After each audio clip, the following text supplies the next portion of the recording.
Welcome,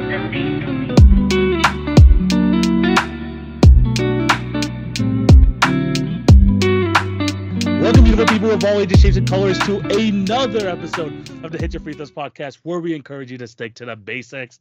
I'm one of your co-hosts, TV, aka TV on basketball, alongside my co-host Jay, aka the Knockdown. Jay, almost Happy New Year, my guy.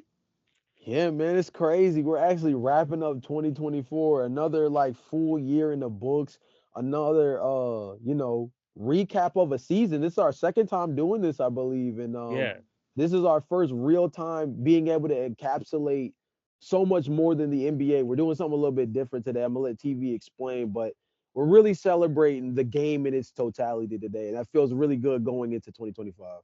yeah, and then like you see, guys, in the title, it's basically a year in review of basketball as a whole of 2024. And the way we're doing this, like Jay mentioned, is a bit different. We're gonna be going through. I mean, like, we're basically gonna be trying to recap everything in basketball, but we're gonna be doing it in a very like hit your free throw sort of way. We're gonna be doing a top 10 moments slash storylines in basketball of 2024. This can range from anywhere from a highlight, anywhere like to the biggest storylines, a playoff series, this and that. Could be anything that you consider a top 10 moment or storyline in 2024. So it's going to be a really crazy episode. Lots to talk about. Some things longer than others, but it's going to be a great episode. We're going to do that. We have a year-end draft, and we also have a year-end quiz, which is going to be a really, really fun episode. And a great way to kind of, like Jay mentioned, basketball, a lot of great things happening on both the men's and women's sides, international as well. So there's a lot to just kind of celebrate in terms of basketball, and we're going to try and do it here in today's episode. But Jay, before we get into that, we do have to plug our other platforms. Make sure you follow our individual socials at TV on Basketball, at Knocked on Jay. Those links can be found in the description down below. In terms of the Hit Your Free Throws podcast, remember to follow us on TikTok and Instagram for the best daily NBA content. Jay, yeah, I mean, we've been doing this daily NBA thing for a lot of December, and Jay, unfortunately, is mathematically unable to win the month of December, which means his punishment is coming in a couple days. We're going to start off the new year with, what is it, Jay? The sentiment challenge, bro. I've never done it before. This is gonna be my first time doing it, not just ever, but like especially on camera. I'm just hoping I come out of this alive. Yeah, that's gonna be on our socials in a couple days, and Jay will end up posting that. So I lost November. You remember one of the earlier episodes I had to freaking be in a banana costume. Jay has to do some challenge in a couple days, so make sure you check out our socials for that. In terms of the YouTube, remember to like, share, and subscribe, and hit the notification bell so you will not miss an episode. And in terms of the podcast networks, Spotify, Apple, make sure you subscribe, leave a review, all that good stuff. We appreciate all of y'all's support. Jay, are you ready to recap 2024? Yeah, man. I'm both saddened and excited at the same time. 2024 was an amazing year from a basketball perspective, which makes it kind of sad that we have to wrap it up. But at the same time, being able to sit here for the next hour, hour and a half, and really kind of encapsulate it all, it kind of like the process of putting together this list made me really appreciate some of the things we saw on and off the floor this year. I'm actually really excited to kind of hear what your moments were because I had a really fun time putting some of these together. 100%. And like I mentioned, top 10 moments and storylines of 2024, anything basketball related, could Mm-hmm. be college, NBA, WNBA, international, those all came into effect in this top 10. But Jay, before we get into that, there's going to be, of course, some storylines, some moments that are left off the list, and we're going to try and not talk about them in depth, but kind of give them a mention. Before we go into this top 10, Jay, what are some things that they just made off your list? So some stuff that like kind of barely made it off, is kind of light stuff when I went through. So like the Luka Doncic 73-point game this past year was one of them that kind of like just barely fell off. Game 7 of T-Wolves versus Nuggets was one that I kind of Ooh, considered, not gonna lie. That was one that barely missed. I didn't include UConn winning the national championship on the men's side either. yeah, It was another one of those ones where like I didn't follow college basketball from a college basketball perspective as much this year. I was definitely more in prospect mode, especially because I knew how like weird of a class this was. So I didn't include that one either. And I guess one other one that I think was huge, but I just didn't really like know how to weight the gravity of it is Bronny James getting drafted by the Lakers and actually playing on the floor with LeBron is still one of the most insane moments of this year. It Mhm. just also felt like such a flash in the pan type of situation at the moment that I don't feel like we're going to be able to fully appreciate that moment until we see Bronny back on the main stage of the league. He's been doing very well in the G League He's lately, been by the great. way. He's been great. Yeah, Yeah. he's definitely picked up steam after a rough start, so that's been good to see. But those were, I'm sure those some of those are a little controversial when we're talking about a top 10 set of moments, but these are just some of the ones that I thought were like pretty cool, but like, Yeah. decent honorable mention list. Yeah. Uh, my thing is, I mean, you actually you mentioned a couple things that I already had as honorable mentions. First of all, Varney being drafted, I feel like that was like main coverage everywhere. People were waiting to see, is someone gonna mess up the Lakers, or are the Lakers actually gonna draft him at number 55? They did. We had that Right, moment. It was great. And I think, like right. you mentioned, until Bronny comes back and becomes, a normal part of the Lakers team, that's when we're gonna truly appreciate it. Even after maybe LeBron retires, we're gonna appreciate it more. But as of right now, it just misses my top 10. You mentioned Luka's 73-point game. I actually kind of combined that with Joel Embiid's 70-point game because those happened in the span of 5 days, which Yeah, is crazy. yeah, So basically that headline for me was like, basically in the span of 5 days we had two 70-point games, which is absolutely ridiculous, and yeah. that didn't make my top 10. And then probably the most controversial missing out on my top 10, the Celtics winning a championship. Oh wow. Okay, okay. I thought me leaving UConn off was gonna be the one that might have caught some real strays, but leaving Boston off, that's an interesting one. I just think, I guess I'll give my quick reasoning here that it just misses off. It was a big moment, obviously. The Celtics dominant from start to finish. Mm, I just felt like it was one of the more forgettable finals of recent memory, in my opinion. I felt like the Celtics more took care of business. I think their path. Obviously, we don't want to like diminish anything that they did, but it was mm, kind of like a injury riddled path for the teams that they kind of like went through, whether it fair. was the Pacers or the Magic and all those other or sorry, the Cavs and all that. So it wasn't really a memorable run. I think there were like a lot of more talked about, more memorable series potentially making it on this top 10 from that playoff run that didn't include the Boston Celtics winning the championship. So I think in terms of like noteworthy moments, I just had them. That's like basically my number 11, just missing out of the top 10. So I have that one still on my list, but it is low for a lot of the reasons you listed. So I think your explanation is still relatively strong. I think this is one where at the end of the day, winning an NBA championship Is just, winning the NBA championship. yeah, it's Yeah. like it just does have so much weight. Actually, I think one that I think also fell off the list is that I didn't mention the New York Liberty winning the championship. And I feel like that one is a little skewed, but I have a lot of other women's basketball related ones on my list. So hopefully the volume of women's basketball achievements this year will kind of outweigh the fact that I feel like that that WBA championship wasn't included. I just think there were so many other things in the WNBA this past year that almost kind of outweigh from a storylines perspective. But that was another one that kind of just barely. That would probably be my 11 if I have to be honest. Okay, interesting, interesting. All right, Jay, we're gonna go into our top 10, and I'm gonna start off with you here. What's your number? We're gonna start off with your number 10. Who do you got there? Yeah, so my number 10 is the NBA signing their new TV NBA rights deal in terms of like, overall getting a better understanding of where things are going to be, not necessarily like a good strong understanding, but definitely a financial benefit across the board for the NBA in terms of them linking up with streaming services, transition away from TNT and leaning a lot more towards like things like the Netflixes, the ESPNs, the Amazon Primes of the world. It changes the overall financial dynamic of the NBA. And we know at the end of the day, we're going to get to a point where these guys are going to start getting like 70 million a year like to play basketball. And it's things like this TV rights deal that make that stuff possible. So this being my number 10 is mainly because I know that it has a real influence both on how teams are going to be able to construct their rosters because this is going to affect things like salary cap space, but also to keep it a bean. And maybe this is for good, maybe this is for bad,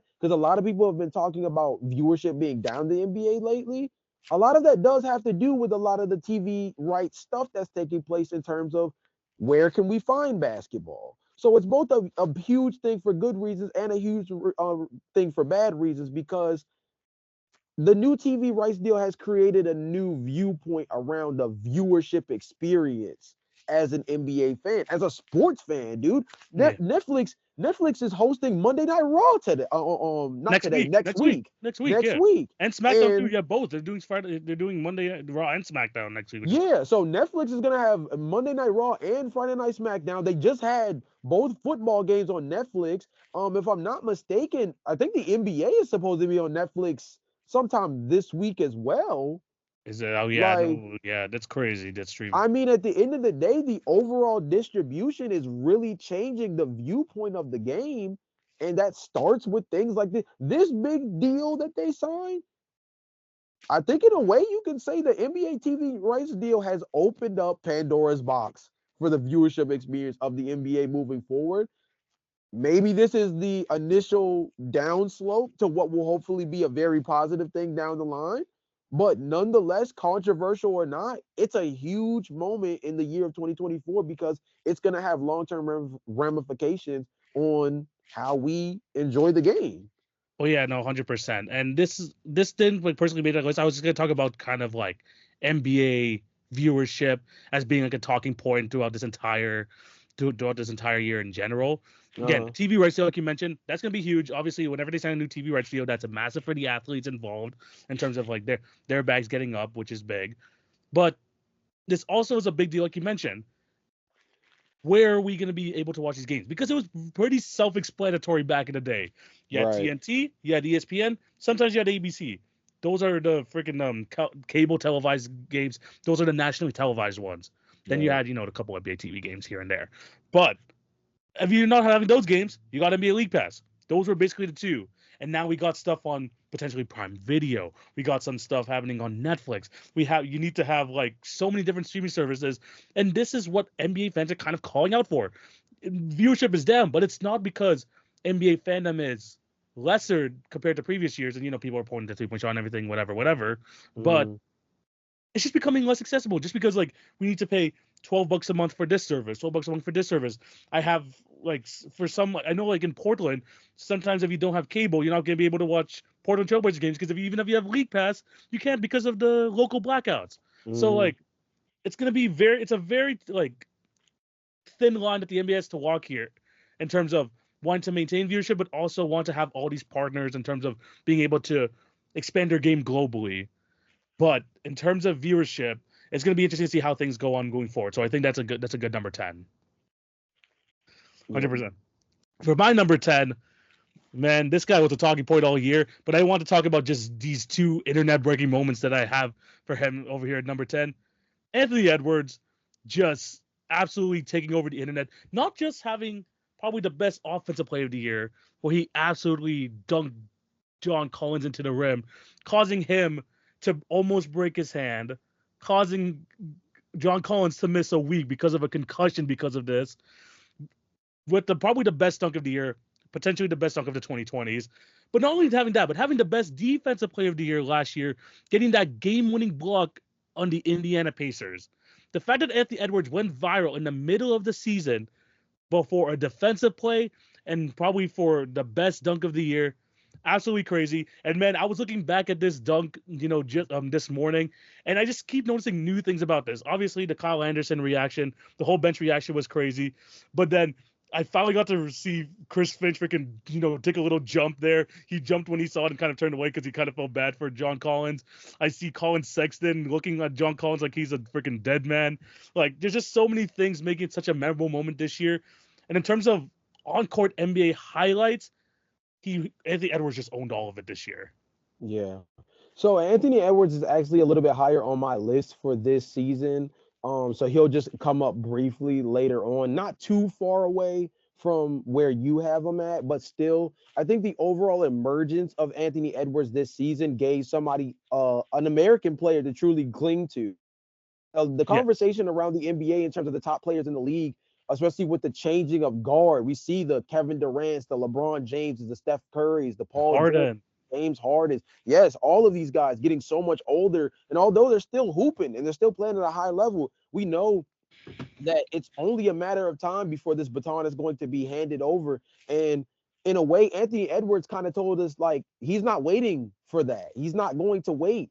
to be handed the baton for being able to be considered as one of those next guys. And outside of a guy like Anthony Edwards, the list of like American players that we kind of associate with the top of the league is not as highly decorated as the Jokic's, the healthy Embiid, Shea Gilgeous-Alexander, Luka Doncic, Yeah. right? When you go down the list, we can name about Giannis Antetokounmpo, another one. I just named five guys who are all legitimate MVP candidates before we even get to the real American-born players that we consider to be at that kind of level or somewhere just beneath that.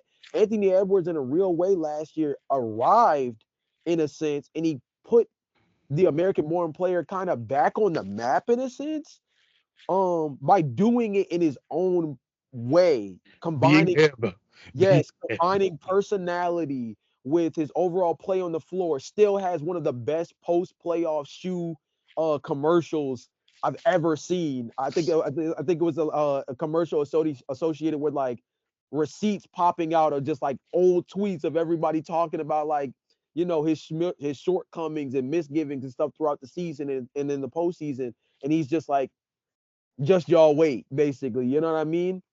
Those are the type of things that make you really believe in Anthony Edwards as a potential face of the league. And that started, I think we always saw like signs of potential greatness coming into last season. But I think last year, with the success that he had individually, along with what we got to see from Minnesota last year as a team, it really changed the dynamic of how we view him.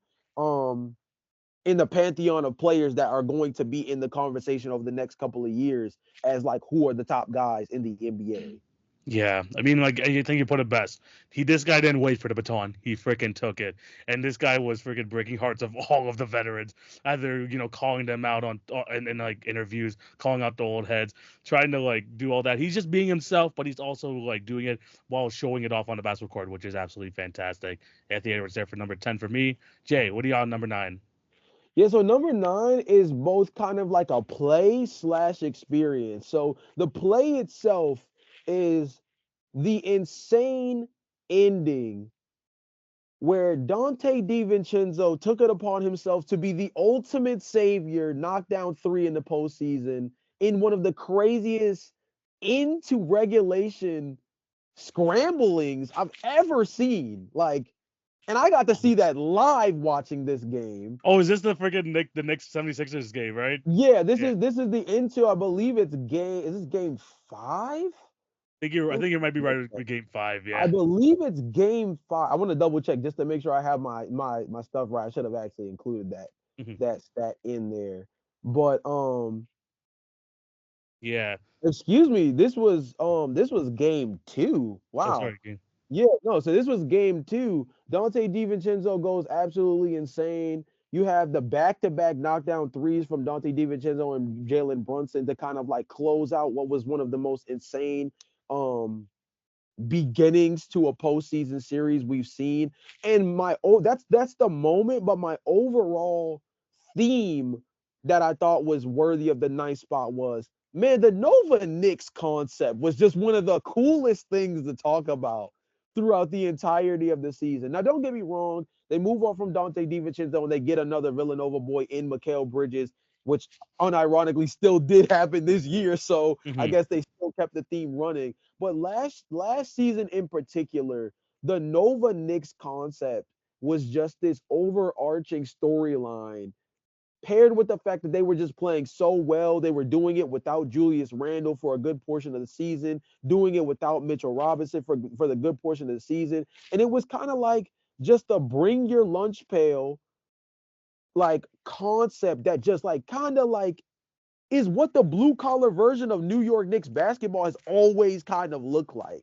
New York Knicks basketball at its apex has never been glitz, glamour, flashy. It's always been gritty, hard nosed, high effort. And the Nova Knicks last year were like the perfect one, like 2020s representation of like what high level Knicks basketball is supposed to look like. And they played their tails off till the wheels quite literally fell off. The New York Knicks last year were like one of the most interesting teams to follow in the NBA last year. And that's why they made my number nine spot. I like that. Absolutely. I like that thing. And I'm not going to speak too much on it because the Knicks are going to come up a bit later. I will say that. Okay. So I will hold up my thoughts on that. But yeah, the Knicks this year, all over the headlines, all Yeah. over them in terms of, and the fact that they were able to fight this hard, especially on their playoff run, while losing guys in the process. By the way, like the amount by the time they got to that Pacers series, they were beaten, broken, and and everything in between. But they tried. They kept trying and trying. They forced it to a game 7. It just you know kind of you just kind of like run till the wheels fall off, and that's what happened with the New York Knicks in that playoff run. But with the way they started this season so far, they might have another run in them in this upcoming playoff. So we'll have to wait and see. I Right. hear at my number 9, Jay, one of the most surprising results from the NBA playoffs last year, definitely one of the most talked about, Mm. Timberwolves sweeping the Phoenix Suns.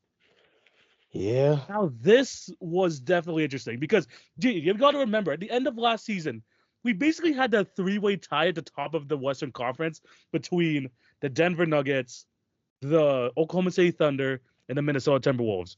They were like one game separating it. Oh, is this team going to lose so they can avoid this matchup? Is this team going to win and going to try to do that? And all we were thinking about is the Timberwolves don't want to face the Suns. They got swept by them in the regular season.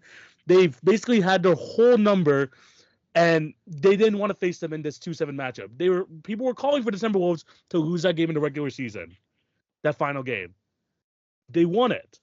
They go against the Phoenix Suns in a series where they're like, look, the Timberwolves, man, they had such a great season, but the Suns have the veterans, they have that experience, they're able to take them down, and none of that happened. Yeah. They got whooped from start to finish, starting off with a game where they got whooped 120-95.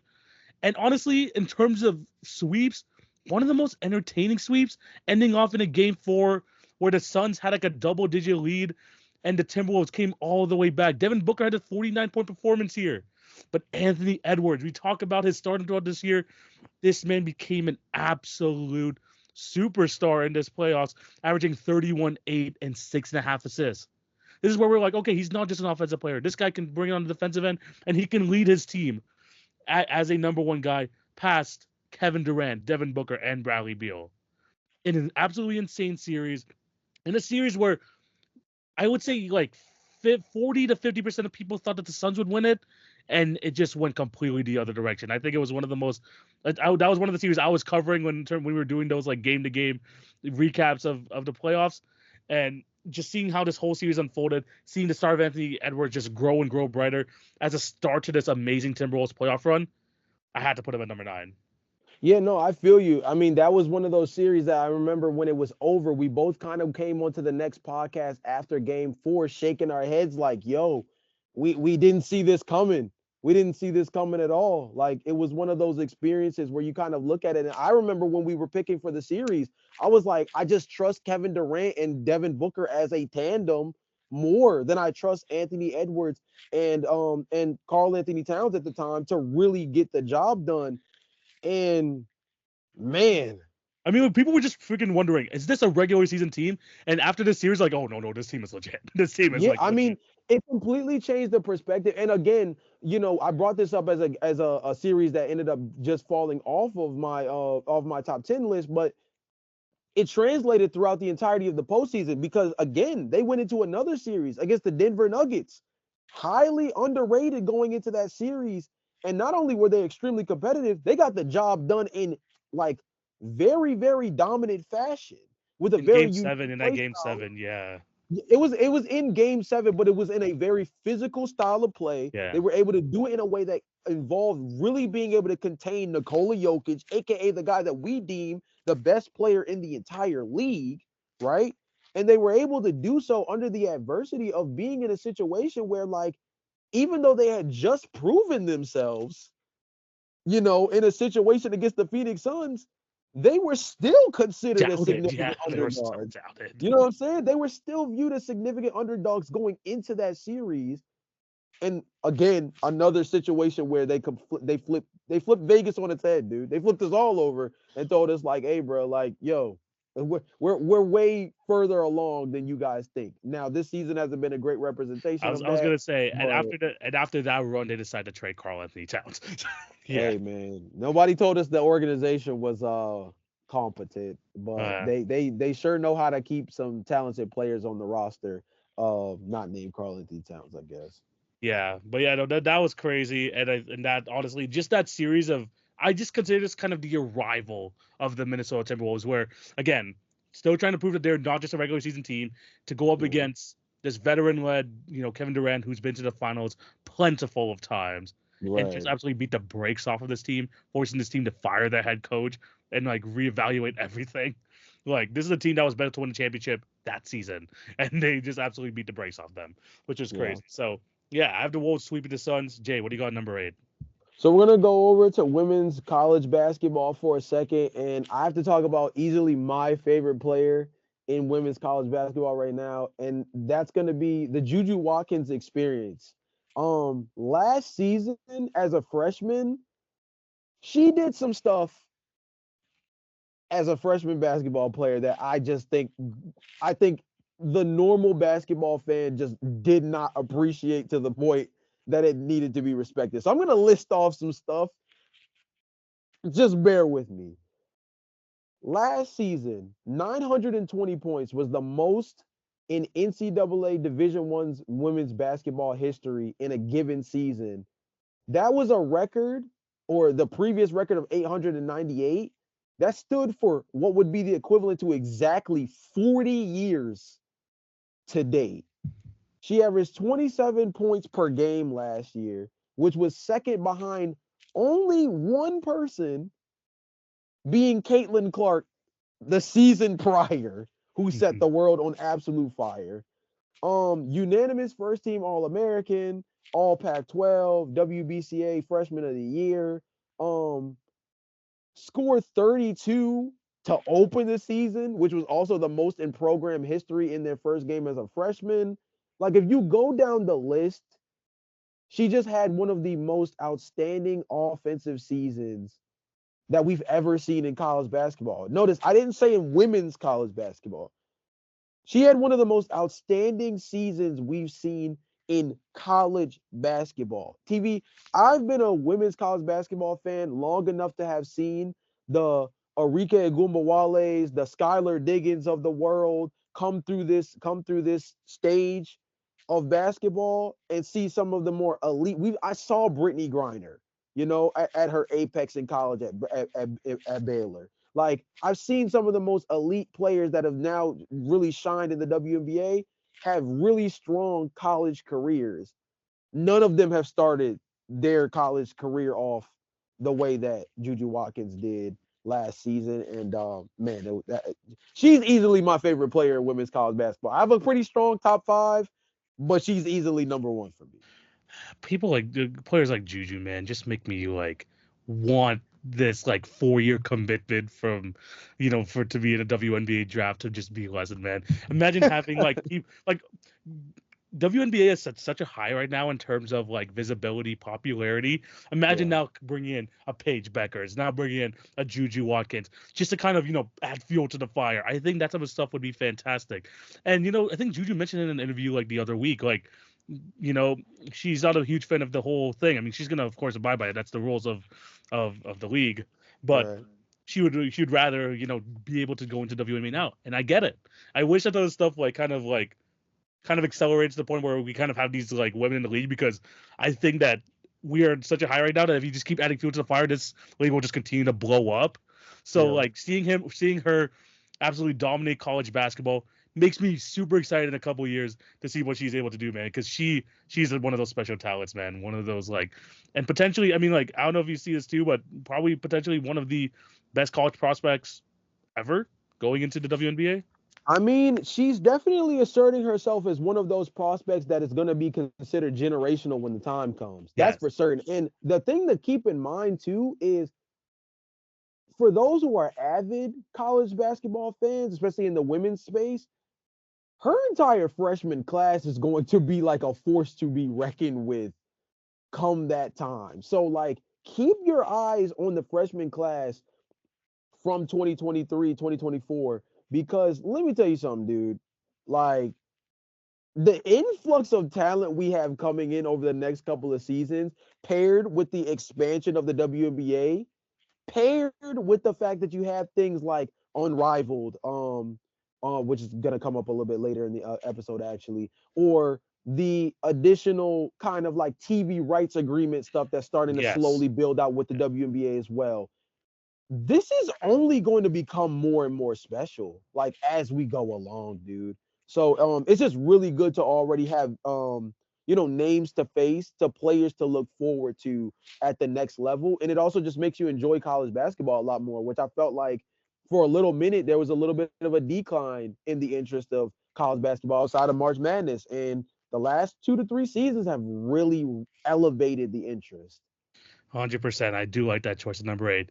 And what's crazy, Jay, at number 8, we're sticking with women's basketball because I'm going to be talking about this Liberty Link series of the WNBA finals Okay, here. good. I'm glad you brought it up. I'm glad you brought it up. Yeah. Because then I have that at number 8. And man, people talked about Taylor Clark all year, Angel Reese, all of this stuff. The Aces freaking losing in the semifinals was a big talking point. Right. But the WNBA closed the season off right. Yeah. This final series, whether you like the game 5 or not, that was a lot of controversy. Seeing it from beginning to end, Lynx fans are still probably mad to this day. But you have to admit, Jay, they couldn't have asked for a better finals. They could not have asked for a better finals. Game 1, the Courtney Williams takeover game, where she freaking hit that game winner to end it to win game 1. Then you had the Brianna Stewart, great finals game, 30 plus points in game 2. The game 3 for Sabrina Ionescu freaking was ass all game, but hits the freaking 3-pointer of the year. The Yeah. craziest 3-pointer to kind of end the game and give the Liberty a 2-1 series lead. The Lynx coming back in game 4 and in that game 5 again. There's a lot of controversy surrounding that game 5, but two of the best teams battling it out. Former MVP Brianna Stewart, second team All NBA Sabrina Ionescu taking on possibly. I mean, I know you think she's the best player in the league in the future Collier, but man, seeing both of these two juggernauts go head to head, seeing some great games from Kayla McBride, seeing some moments from all of these great women in the league. Not the focus not being on Kayla Clark here, and just seeing great basketball throughout this whole series. Again, the WNBA couldn't ask for anything better, and the Liberty win their first championship in franchise history. I mean, man, this is why I have this freaking over the Celtics win championship. That was one of the most probably forgettable finals of recent memory. This is the series that stands out in my head in terms of a championship series. Yeah, I think of weighing the two championships in terms of overall validity. I think that you make a really strong point. I think the most important point that you made was just the fact that it was a finals that didn't have to include all of the extra hoopla, right? All Yeah, of the other controversial conversations around Caitlin Clark and things of that nature. yeah, To say that I didn't want to see her in the finals in her first year. Granted, that would have been total that would be domination incredible. to That would see have been that she would have came in day one and just be like, look, I'm not only just going to flip this franchise around, we're going to make noise. And remember, we were talking about them as a potential scary team to keep an eye yeah. on. They almost upset the Sun. They almost Uh-huh. upset the Sun. In the Yeah, very first round, I remember we had the conversation. We took the Connecticut Sun because we trusted their defense, because we understood even earlier in the year, we saw how physical they were capable of going at a Caitlin Clark and positioning themselves to really assert dominance in that area. Shout out DJ Carrington, who ended up being, most improved, most right? improved Yeah, most player, improved. Yeah, as I predicted and as I yeah. believe was well deserved. But like, it made it a lot more enjoyable to understand that, like you said, we just got to see a good brand of basketball. And granted, like you said, very controversial ending, but very strong basketball nonetheless over the course of what I thought was a very enjoyable series. Do I wish Nafisa would have won? Yes, because I think that despite the fact that she fell just short of winning league MVP, which I felt like she was, strongly deserving of, I thought that a championship would have been the perfect replacement for falling short in that other area. She unfortunately came in second place again in a different space, but nonetheless, what I think is super special too is that, and it comes from both angles. Like you said, the New York Liberty win their first championship in franchise history. Also, the Minnesota Lynx were picked to finish sixth to seventh in the league, and that's the team was that close That to winning the close. championship, which means that the Minnesota Lynx rebuild slash retooling that we've been seeing over the last 2 to 3 years, it's amounting to something that we might have to keep an eye on for the next couple of seasons as long as they maintain the main core. I'm telling you, bro. I mean, this both teams just came out as absolute winners out of this series. Just like being able to see to showcase what they're all about. Then that game one was probably one of my favorite basketball games throughout the entire year. That game one was Right. absolutely incredible. So yeah, shout out to those two teams absolutely putting on a show. Jay, what do you got at number 7? So number 7 is where I put the Celtics championship. Okay, And yeah, for me, I felt like this was just decent enough to place them here because again, I think the actual finals itself, I agree with you, is probably like forgettable when you really contextualize their overall path. But for me personally, I just enjoyed finally seeing Jason Tatum and Jalen Brown yeah. break through that wall, right? Hmm. We've been talking about the concept of do Jason Tatum and Jalen Brown work well next to each other? Or is this something that can actually win a championship? Or is there overlap, something that's actually hurting their roster? All of those things, all of those chickens came to roost. At the end of the day, by hook or crook, this team got the job done. This team got it done with elite defense. They got it done with significant three-point shooting, changing the landscape Changing the of league, changing the yeah, league with changing the landscape of three-point shooting once again after seeing the first initial pivot from the Golden State Warriors. The Celtics took it and expounded upon it even more. We heard clamorings of guys like Derek White for All-Star, bro. Like, yeah. let's remember that. Derek White was considered an all-star candidate. Jason Tatum didn't win finals MVP. Jalen Brown did. They did it without Kristaps Porzingis for basically the entirety of the postseason run. Yeah, like 80% of the postseason run there was no KP. Yeah, So I think that just to know that they were able to do it that way, does it fully validate them?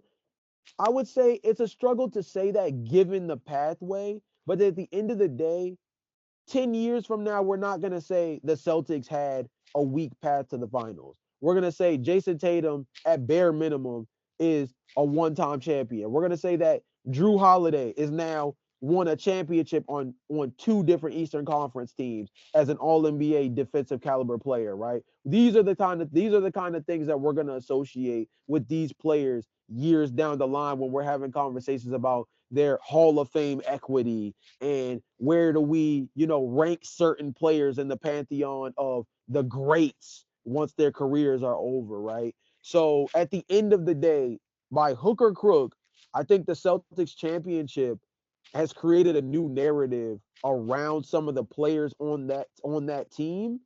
And I just think that needs to be more appreciated because I know the pathway wasn't what it was, but players like a Jason Tatum, like a Jalen Brown, they were good out the gate and the expectations they we're so rose high. Yeah, they were rose so to a high. level that I felt like was like inconsequentially unrealistic for the longest. But it was because of a bar they had set almost for themselves from the very beginning. So to see them finally actualize that, regardless of the circumstances, you just have to tip your cap to them, I guess, is at least the way I'll phrase it. No, no, no, that's valid. I do. Again, I left them off. I just felt like kind of the overall playoffs and the finals kind of maybe like tempered my expectations and overall of this team.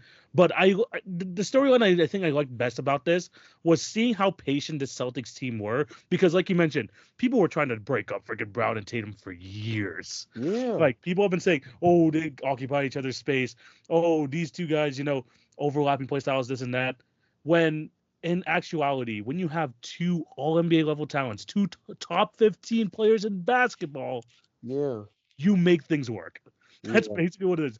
You have such a talented group of guys that instead of trying to say, oh, and like trying to like break up something that is very hard to get, by the way, being able to draft two top 15 players like in the span of like 3 years and being able to like win a championship together, like they blocked out all the noise. Brad Stevens becoming one of the best general managers slash presidents in the league. Joe Mazzulla, people thought, he's just, picking up Ime Udoka's scraps, but eventually took them to the NBA championship. A lot of great storylines there, and eventually, I'm just glad this team showcased patience with their team, and were eventually rewarded at the end. Yeah. Yeah. I completely agree. But yeah, for my number 7 here, I'm gonna take it, Jay, to just one game, not even one series, one moment, one game. Clippers versus Mavs, game 4 of the first round. Clippers versus Mavs. And if you guys don't remember Whoa. this game, this is the most insane game of basketball all season long. Yeah. You have two teams, no Kawhi Leonard, of course, in this game, but you have the Clippers starting off the game so strong, 31-point lead in the second quarter, and then the Mavericks came all the way back with a Kyrie Irving masterclass. If you want to see peak Kyrie Irving at his best, watch Game Mhm. 4 highlights because it was the layups, it was the 3-point shots, it was everything coming together for that one game. Luka Doncic with a 29-point triple double, and the fact that the Mavericks took the lead late into that game, and the Clippers were able to come back with a huge game from James Harden, 33 points, Paul George, 33, 8 and 6, and they both, not just one of them, both these guys hit some clutch shots in the end to mitigate the damage from earlier in the second half and pull out this win. Just the tug of war, the back and forth, the almost historical comeback, everything encapsulated into one. This was my game of the year. Ultimately, seeing this game and seeing how it all unfolded was probably my favorite game of the year, and I have this at number 6 just because it was just so entertaining and had me at the edge of my seat throughout basically the entire second half. Yeah, I think the best way to kind of summarize it is like a real basketball fan enjoys high level basketball. Like I think that's the best way to phrase it. And it's kind of hard to look at a game like that where you got to see the stars produce and you got to see the stars produce in what felt like almost a vintage slash throwback kind of level. Like you mentioned, you kind of you referenced the idea of like seeing a peak level Kyrie Irving, but even seeing a Paul George rise to the occasion. You know, they're always talking way off P and stuff of that nature, but he played to his potential. James Harden, under them circumstances, we know the history of James Harden in big games with high expectations. Came to the game and really showed out in a high level way, and we got to see two of the better duos in basketball at the time. Granted, still not the full version of the Clippers, but nonetheless, we got to see two of the better duos at the time face off in a game that was highly competitive, came down to the very final stretch, and was just an overall good brand of basketball to watch. It was just tip of your cap. I mean, again, we had like all the factors here. Just the insurmountable comeback. The commentary in this game was absolutely on point. You have like your stars playing like stars. A true duel, by the way, of like these 2v2, 66 points combined from Harden and Paul George versus the 69 from Kyrie and Luka. Everything you would have wanted, especially near the end of that game. Again, my game of the year, just to watch from start to finish. That's why I placed it on my number 6. This was so sorry at number 7. This was just too fun to watch. I don't blame you. Like I Yeah, said, a real basketball fan enjoys high level basketball. Like it's that's the best way to put it, man. man. I mean, like I think we talked about it. That whole a lot of those games in the first round were just freaking peak. Like a lot of these series that we thought were gonna like finish early didn't. A lot of like long series. This was just just like one of the key moments of that. And yeah, great game from these two teams. Jay, what are you on number 6? Yeah, so number 6 is where we finally get to that point where we talk about Anthony Edwards. I don't have to go too deep into that one because we had that conversation earlier. But the arrival of Anthony Edwards, that's where this is where I placed him at. Because for me personally, I just think the arrival of him as a representation of the next generation of high level basketball players in the league gives us that good feeling that like, yo, our league's in a good place. Like from a talent perspective, our league is in a good place in terms of where we're heading next. And I think Anthony Edwards was just able to put us in a real good position of not only being able to see good high level two-way players, but also bringing real personality back in basketball, both in a positive perspective, but also in a competitive perspective. I thought one of the most interesting things about Anthony Edwards last season actually goes back to that series you mentioned about the Phoenix Suns and him being very blatant about saying like, "Yo, Kevin Durant is one of my idols, No, but that's why I have to go take him out." Yeah, like he is my favorite player of all time. Like he Yeah, has mentioned this on multiple occasions, but he's like, this is my time, old man. He literally right. was telling that right to his face too. It's that idea of like not like you like we had the conversation earlier in the podcast. It's the idea of not saying I am one of those guys that's next in line for the baton pass. It's saying give me the baton now, right? And being able to see that initiation um really unfold in a real like revered way. Like people were comparing Buddy to like the next coming of Michael Jordan at the time. TV. This was like a 2 week conversation. Dude, this Yeah. was something where the internet was in absolute disarray Yeah. because this guy it was bigger than Anthony Edwards. It was bigger than Minnesota Timberwolves basketball. Like I mentioned, this was like the concept of like the American born basketball player finding their guy to latch Yeah. on to in a sense. And Yes. for a 2 week standpoint, and not to say that he's still not in this conversation, Yeah. but at that point, we were at the apex of a conversation where we were wondering if Anthony Edwards was already a top 5 player in the league based off the way the conversation was starting to shift. No, the conversation was also if we had to restart the league today, who would be your number one pick? Anthony Edwards was at the top of those conversations, Yeah. and this isn't a mix with like Jokic, Giannis, Shea Gills Alexander. Like people were like so high on Anthony Edwards at the time that we were Yeah. having those conversations. And what's great about Anthony Edwards is like he's just so authentic, and I think that's what people like absolutely loved about the guy because he'll talk trash to your favorite player, but he also recognizes the impact of like these current legends have in the league and like are being like and just like so humble when it comes to him facing off against his older peers. Like everything about him is just like what the NBA wants in the star. Now Yeah. hopefully this can like add to like more playoff wins. Hopefully this Timberwolves season turns around. But Anthony Edwards is making a small market team in Minnesota very watchable, and there's a reason why they want to have this guy on TV all the time. Facts. Facts. For for me at number 6, gonna be going back to another series and to possibly my favorite series of the NBA playoffs. You mentioned the Knicks earlier. I'm gonna be focusing on this series. The Knicks defeating the Sixers in 6. This is probably the best non-7 game series I've seen over the last 5 years. Just because there's so many individual games and moments, like none of these games were decided by less than more than 11 points. Almost Correct. every single one of these games were decided in single digits. You had huge Tyrese Maxey performances without Joel Embiid on the court. You had Joel Embiid coming back, having a 50 piece in order to get a win over the New York Knicks. We had like you mentioned, the freaking Dante DiVincenzo scramble, them basically almost losing to the 76ers, but then pulling it out in the end somehow, some way in Madison Square Garden, probably one of the craziest endings of the year. We Yeah. had that. We had that. I think game 4 where it was sorry the game 5 where we thought the Knicks were going to be able to win, but then that Tyrese Maxey three from the logo was able to help Philly move like get the game into overtime and ultimately win it. Like so many big time moments. You had Embiid in a mask trying to fight through, having some big time performances. Maybe this is the time for the 76ers to move forward, but man, this Knicks team had so much momentum going for them. This is when we thought that, Jalen Brunson really came into his own potential. Like this how the series like kind of showed us that he had borderline top 10 player written all over him. Like that's like this is like sort of the moments where I thought, Jalen Brunson is entering that upper echelon of NBA players.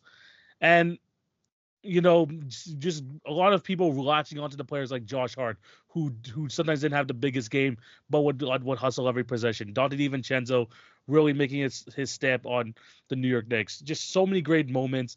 Does the lore of MSG help this series a lot too? Yes, it does. But man, in terms of a non-7 game series, this is as entertaining as it got. Yeah, I think again another one of those just like high level, high intensity basketball is the type of thing that, especially in the postseason, you want to see. You want to see a situation where games come down to the wire, clutch genes have to come into play. Your star players have to play like stars in order to get by. And that was easily one of the most competitive series of the entire postseason, despite how early on it was. And that goes to show you a representation not only of how like injury riddled the postseason ended up being by Yes. its end, but I think it also was a representation of how things like the importance of depth are going to become in this league. I think it was a representation of how the understanding of things like physicality at the postseason level really is different from regular season play. Like those are the different types of things where I think that series really encapsulated everything. You know, we had the Joel Embiid versus Isaiah Hartenstein, you know, little like little encounter, I guess is the Yeah. way I'm going to phrase it as well, right? That really lit a fire under Joel Embiid in game three, even. Like those type of situations you want to see, and we didn't get it in its full actuality, but like TV, we all want to see rivalries in some capacity come back to the league. We do. Yes. And series like those is how you get back to that level. Hmm. Series like those are how you work back to the competitive nature and competitive fervor of the league where you're like, yo, wait a minute. These guys are really going for broke. These guys really want to make sure these dudes over here not only are booted out the postseason because of course we want to advance. We want to make sure they understand how much we don't like them in the process. And that 100. was a series that I think kind of had a little bit of everything. Yeah, the trash talk, the back and forth, the star power there. It was fantastic. Jalen Brunson averaged like 36 points a game this series, by the way. He was incredible. Embiid averaged 34. Maxey with a 30, averaging 30 a game. It's all you can ask for in a non-7 game series. And now, and in terms of kind of the NBA playoffs in totality, this was the most entertaining series um, of the entire playoffs. So I had to put this at number 6. Jay, heading into your top 5 now. Who do you got at number 5? Yeah, man. So my top five is actually gonna bring up the arrival of another player as a dude that I just really want to highlight, and I understand that the hype is kind of been there from the very beginning, but it's well deserved. Shout out to Wimby, dude, for carrying 2024 Yeah. in its own kind of way. And I want to add a subplot to this.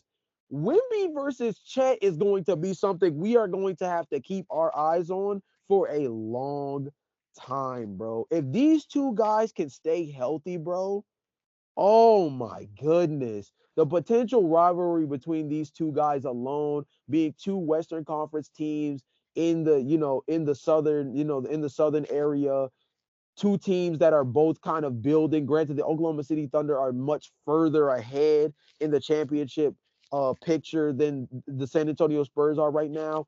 But the generational, like TV, there's a lot of times where we bring out the word generational, right? And we use it hyperbolically in a situation where you associate it with a player who just seems to be different from the kind of guys we've seen, and then they get to the league and they look like a normal guy.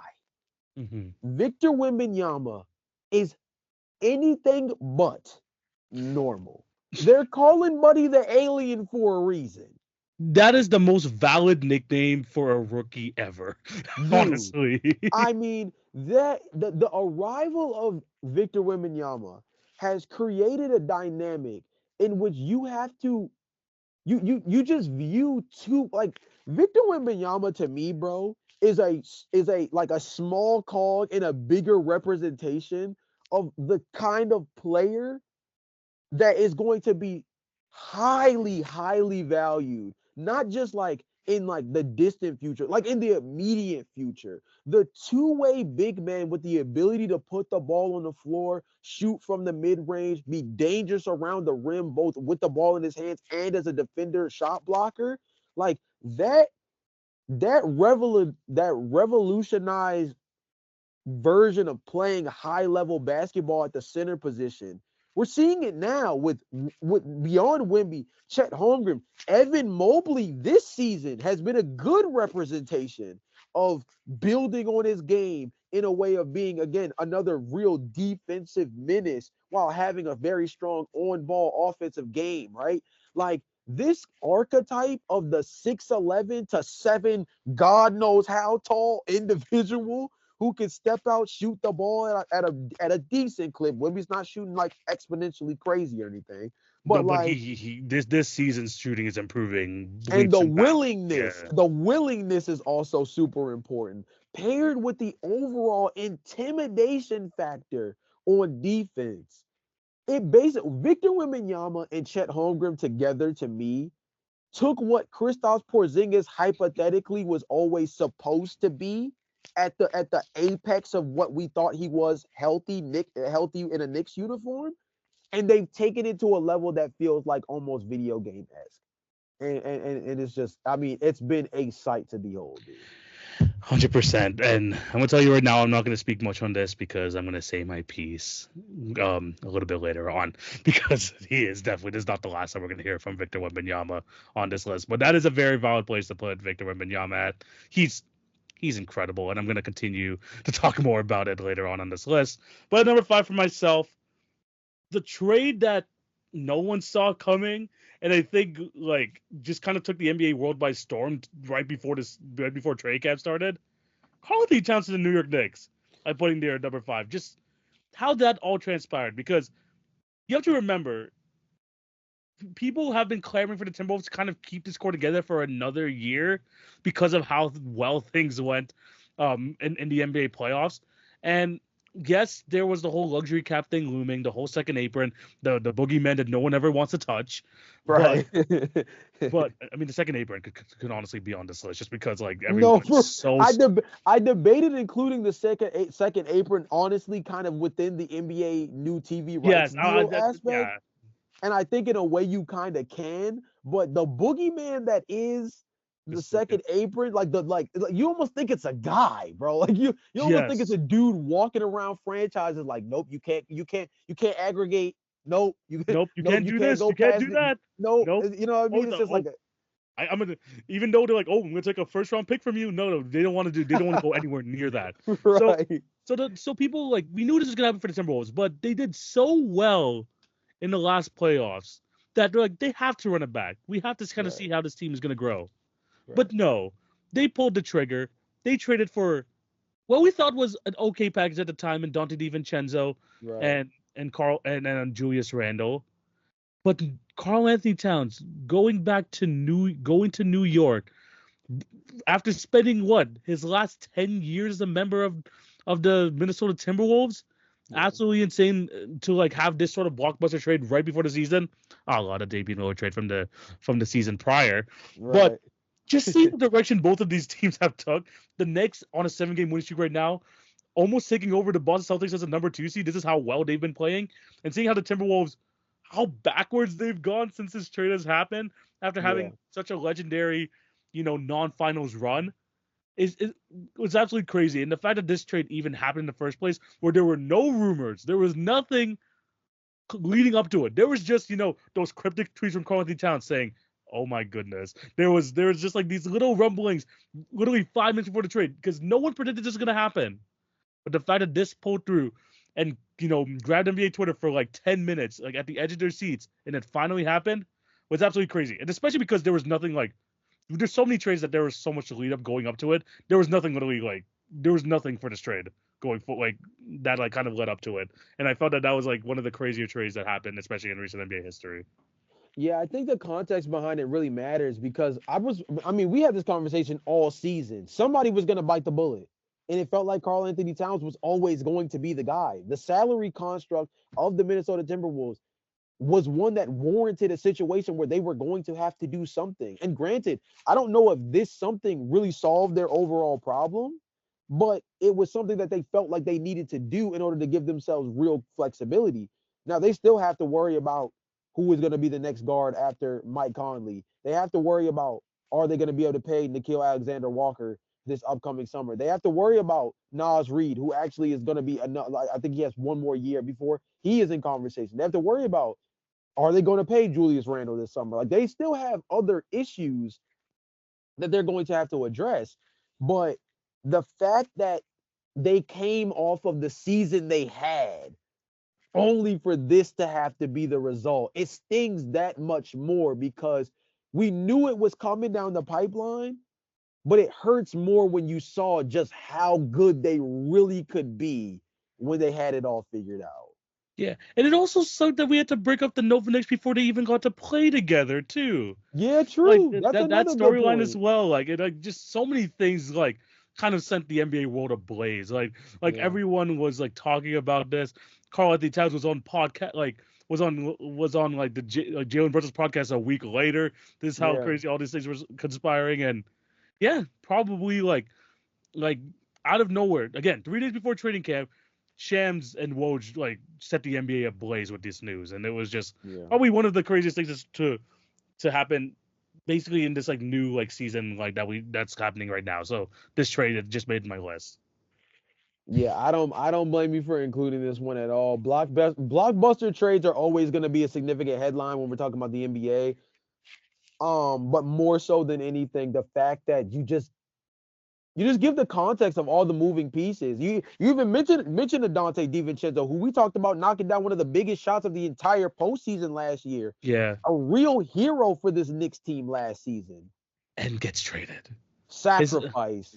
Carl sacrifice. Anthony Towns has one of his best postseason series of his life in the series against the Denver Nuggets, especially on the defensive Yeah, end against one Nikola Jokic gets gets traded in the offseason as part of a salary cap yeah. situation. This guy Like, again. yeah, This was a Timberwolves legend who's been with the team for almost a decade, and they yeah, were able to like sacrifice him just like that. Crazy things that happened right before the start of the season. yeah. Jay, what do you got at number 4? So number 4 for me is going to be one that I feel like a lot of people are not tuned into just yet, but I think is going to be one that really matters long term, and one that I think if you're really interested in women's basketball in general is one that's going to pick up steam even more when it finally starts, and that's the establishment of the Unrivaled. Yeah, unrivaled 3-on-3 league. I think this is huge, bro. I think this is huge. It starts with the fact that it's player driven. Breonna Stewart and Nafisa Collier came together to form this league. There's an $8 million salary pool that allows there to be a situation where the average salary for a player within this league is higher than what the average salary for a WNBA contract in a given season was crazy. just last year. And I'm talking about the max for a player. That goes, and this is a full court 3-on-3 league, bro. And Hmm. the hype around this upcoming season, it actually begins January 16th. If anybody's like interested, all of their games will be featured on HBO Max. Because I think they are associated with Bleacher Report as well. So this is a season and an overall league that has real backing, real funding. You have players like Paige Beckers, like you mentioned before, Flo J. Johnson from LSU, uh, Juju Watkins, who I brought up earlier, like all of these like players who are either going to be significantly considered as faces of this league or real contributors in a way to this league. You have players like Sabrina Ionescu, who's going to be like a heavily featured player in the marketing pool for this league, right? Um, this is going to change the landscape of how we view women's basketball, especially from a pay scale standpoint. Like they're Hmm. going to have to go back to the well in the WNBA and start having real conversations about creating more financial opportunity in the states for women to make good, significant money on the floor playing basketball. We've been so used to women having to go overseas. We were talking about this with Gabby Williams last season, Hmm. coming back after the Olympics, plays for the Seattle Storm. She said before she came back over to the league, the reason she played overseas for so long was because the bag was just different, right? Yeah. This type of league is going to be what starts the conversation within women's basketball domestically of we need to have a real conversation about the pay scale for the WNBA and how we can continue to build this league up in a way where women can be paid at a respectable rate, at a respectable pricing for what it is that they bring to the table domestically in the game of basketball to a point where now we can have high level basketball year round in the women's basketball ranks. Not just, oh, we get women's college basketball and then it rolls over to the WNBA season. No, we can really get real year round high level women's basketball. And that's just I think that has to be praised, bro. And it's a league established by The players players. for players. I think that's the coolest part about it, bro. Coolest Hey part man, about it. you gotta love stuff like this, man. Trying to like Gabby Williams said even at the end of the freaking season with the Seattle Storm, like she said like I don't even know if I want to come back next year because I want like the money just like all the stuff that they promised us in terms of like branding deals, the new TV deal, they haven't come Yeah, yet. They haven't yeah, been they haven't been like dubbed yet in terms of the WNBA. So the fact that she's even considering going back overseas, like kind of like puts pressure on the WNBA in the sense that look, we don't want to lose more of our players. Like we saw what happened with freaking Nika Mule. She had to like the minute the season ended, she moved over to Turkey, and guess what happened? She freaking tore her ACL. Like we right. don't want to see this happening to some of our young talent, some of the talent that want to come over. We're trying to avoid this whole having to play in two basically seasons just to have a livable wage. And this is Yes, something to kind of help make this year round, keep it domestic. Fantastic. I hope that with the new expansion teams coming on, obviously we got Portland coming in a couple years, Toronto next year. This year we're finally establishing the Golden State Valkyries. right. And then with the TV deal, this is when it starts all coming together.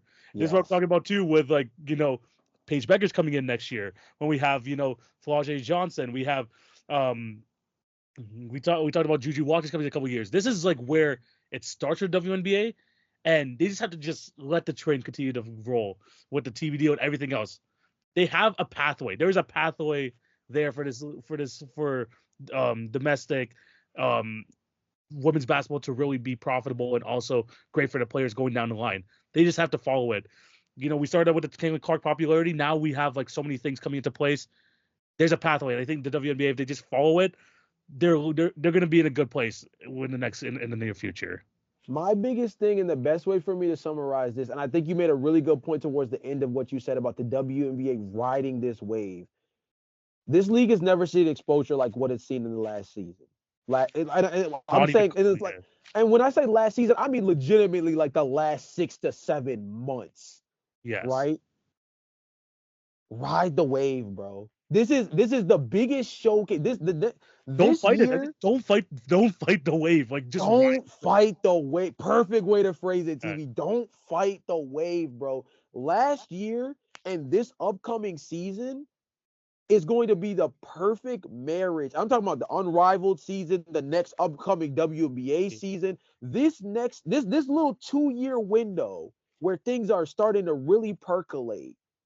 They need to ride this wave because not only is the exposure at its apex, the league is only getting better as this is all happening.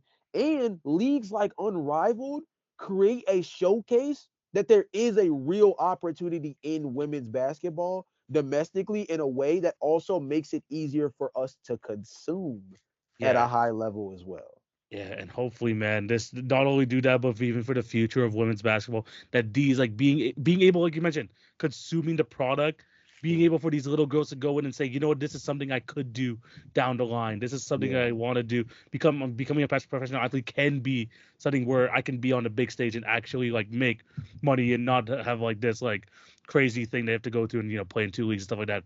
This is the Yeah. wave, and like I said, ride it. Don't fight it. Get this right of popularity. They kind of said some like wrong things here and there along this path, but it's fine. It's fine right now. But there's a lot of things but there's just so many things going WNBA's way right now. Yeah. They just have to follow it, and I think they'll Yeah. be in a good place. They got to be in a good place. All right, Jay. For my number 4, I don't care if this is recency bias, but I have this as one of the moments of the year. Steph versus LeBron on Christmas. Like I feel I it might be the last one, bro. That's It what might be the last this one. is exactly what I mean. Because in the midst of all of this TV ratings and stuff like that being so down for the NBA, oh, the NFL's coming on Christmas. Oh, they're gonna take away viewership from the NBA, especially because last year's Christmas games were not the best. They were not like the most Yeah, memorable. right. Put LeBron on one side, you put Steph on the other side. Doesn't matter the teams. It's fireworks. We Fireworks. saw it in that game, the best game of the season thus far, the viewership at an all-time high. Steph Curry almost winning the game. LeBron with a near 30-point triple-double, but ending it off with an Austin Reeves game winner after having a 26-10-10 game. Everything you wanted in a basketball game was right there in front of you with your friends and family in a primetime spot. Jay, we did the draft in terms of primetime spots. This Hmm. exactly like how I said where you would want to have a LeBron Curry matchup because everyone knows these two. Let's be honest; these are the Hmm. two guys who have been flag bearers for the league for the past decade. LeBron for the past 2 decades. Happy birthday, LeBron! By the way, Right, right, Wait, right. this man's been doing this. This man's 40 years old and still a top 20 player. Ridiculous. But like seeing these two guys still at their ages playing at their absolute best is what we love about the NBA. The star players, the star talent playing at their best basketball. And the fact that LeBron ended off this night saying, "Hey, look, man, I love the NFL. They're playing tonight, but but Christmas is the NBA's night." All that put together made this the perfect scenario for the NBA. Obviously, we had the game earlier prior to the day where Wemby and Mikal Bridges just went nuts in the Knicks versus Spurs game as well. We had the freaking like comeback from in the Celtics versus 76ers game. Christmas was just a dub overall, but I just want to focus on the LeBron Steph Christmas game because it brought that same energy as that 2017 game. And knowing that these two legends are at the end of their careers and seeing them still play at this high of a level makes you appreciate basketball for what it really is. I think it's also just a reminder, like LeBron James said, at the end of the day, Christmas is the NBA's, bro. The NFL can try to encroach if they want to, but they have to understand that the NBA has been here and will stay here when it comes to dominating Christmas. And look, the NFL is still one of the best pastimes in sports fandoms in at least in the here in the United States. But when it comes to high level basketball, these days like opening day, the day before the NBA Yeah. trade deadline, Yeah. days like Christmas, these are all situations where it's like, bro, the NBA is always set to be exactly where they need to be. And the stars that line up on those days, that step on that floor on those days, they always understand the magnitude of the moment. I think that's huge as well. 100%. And it just brought that feeling back to NBA Christmas, man. We were missing it Yes. for a bit. We were definitely missing it, but it just brought back life to NBA Christmas and made it. So, at the end of the day, with all this rain talks, with all of this, the NBA is in the best spot it's ever been. And I think it's just continuing to grow every single year. So you love to see that type of game happen on one of the NBA marquee days. Jay, what do you got on number three? So number three for me is it's Caitlin Clark versus Angel Reese. I mean, it was the biggest talk. It was easily the biggest talking point up until the postseason of the WNBA. Basically, up until the playoffs, this conversation was having more merit than ever. Like the rookie of the year race had more static than the MVP race on a day-to-day basis I mean, on talk shows, on mhm, WNBA podcasts. Like this overall rivalry and the controversy around Caitlin Clark in general, deserved or not, which I don't think it was necessarily, but neither here nor there. Regardless of what side of the fence you're coming off of, this like developed quote unquote beef out of respect or whatever you want to establish it, because there are a lot of different things like racial undertones and mhm, other things of that nature that really fueled the fire of this. This was one of the biggest talking points of the league the entire season. And I think you could narrow this down to just the controversy of Caitlin Clark in its own section.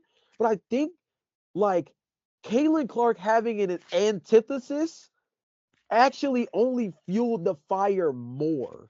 And it put it in a position where the WNBA, this was the thing where like women who don't watch basketball got involved in this. mhm, Dudes who don't watch the WNBA got interested. Like this overall matchup, controversy, rivalry, whatever you want to call it, between two high level rookies created a conversation around the league that like kind of was like the stirring point for like bringing the kind of attention that the WNBA needed. Like they've always had the talent. I can name 10, 12 players off the bat that are talented enough to put butts in seats if we're talking about watching high level WNBA basketball. But the mhm. storyline behind these two, it brought in an audience that I don't think the WNBA could have possibly understood what they were getting into when they both got drafted. Yeah, no. I mean, Caitlin Clark, I'm going to talk about more about her later, but the fact that Angel Reese came in, became such a dominant force as well in her rookie year, being someone to rival, even in the early parts of discussion. I know Caitlin Clark probably like ran away with it like towards the end of the season, but Mhm. like the fact that she was there, still putting up historic numbers for a rookie, being able to again a franchise cornerstone piece for the Chicago Sky going forward, that was absolutely great for the league. And having rivalries, we talked about this with the NBA, these type of leagues, this is what these leagues are built on. NFL, you got the freaking Cowboys versus the 49ers, the NBA, Celtics, Lakers. You need these sort of things to kind of help base your league on, these sort of matchups that people want to see going forward. You know, we need these type of things to help build a league, and this is what that rivalry did as well. Just Yeah. bring eyes to the WNBA. So I think that that's definitely like a definitely something great that happened to them, and in terms of bringing like worldwide popularity as well. I'm gonna talk about Kenny Clark a bit more later, but Okay. I wanted to appreciate those two as well. So that's a great choice at number three. This is where I'm gonna put Wemby at number three in terms of. Okay. I was surprised that you hadn't said him yet. I Yeah, no, figured. no. This is where I'm gonna put Wemby. I And figured. Jay, it's absolutely insane what this man has been able to do recently. I'm to the Mhm. point where, Jay, I'm going to tell you a couple of the stat lines that this man has given us so far in his NBA career. This recent one came on Christmas. 42 points, 18 rebounds, 4 assists, 4 blocks. This is just this season. We had another one. He had a 50-point game, 50 points, 5 for 6, 8 for 16 on threes. The 7'4" alien did that. These are 3 games. Those are 2 games from this year. Last season, I saw this game live. 27, 15, and 10 blocks from Victor Wembanyama last season. This man had a freaking 5x5 game, and then followed it up with an almost 5x5 game, being 1 assist off, not 1 steal, not 1 block, 1 assist off from a 5x5, back to back 5x5s, as a matter of fact. Not only is this guy putting up these incredible stat lines, not only is this guy being the most talked rookie probably since LeBron James, but when we watch this man play, the best way to put this, I saw a comment on Instagram the other day. If I'm playing 2K the and my opponent is doing the stuff that Wemby is doing, I would be raging the fuck out right now. But if this is happening in real life, so you just kind of gotta accept it. This is what Wemby is doing to us, man. He is Yeah. just doing unhumanly things on the basketball court that we don't think should be possible. And not only is he dominating the offensive end, he talked about it earlier. People are scared to just seeing him near the rim. This man is letting guys get around him just so he can block it from the other side. It's so hard to navigate the Wemby defensive presence, and then he's now adding a 3-point shot to this game.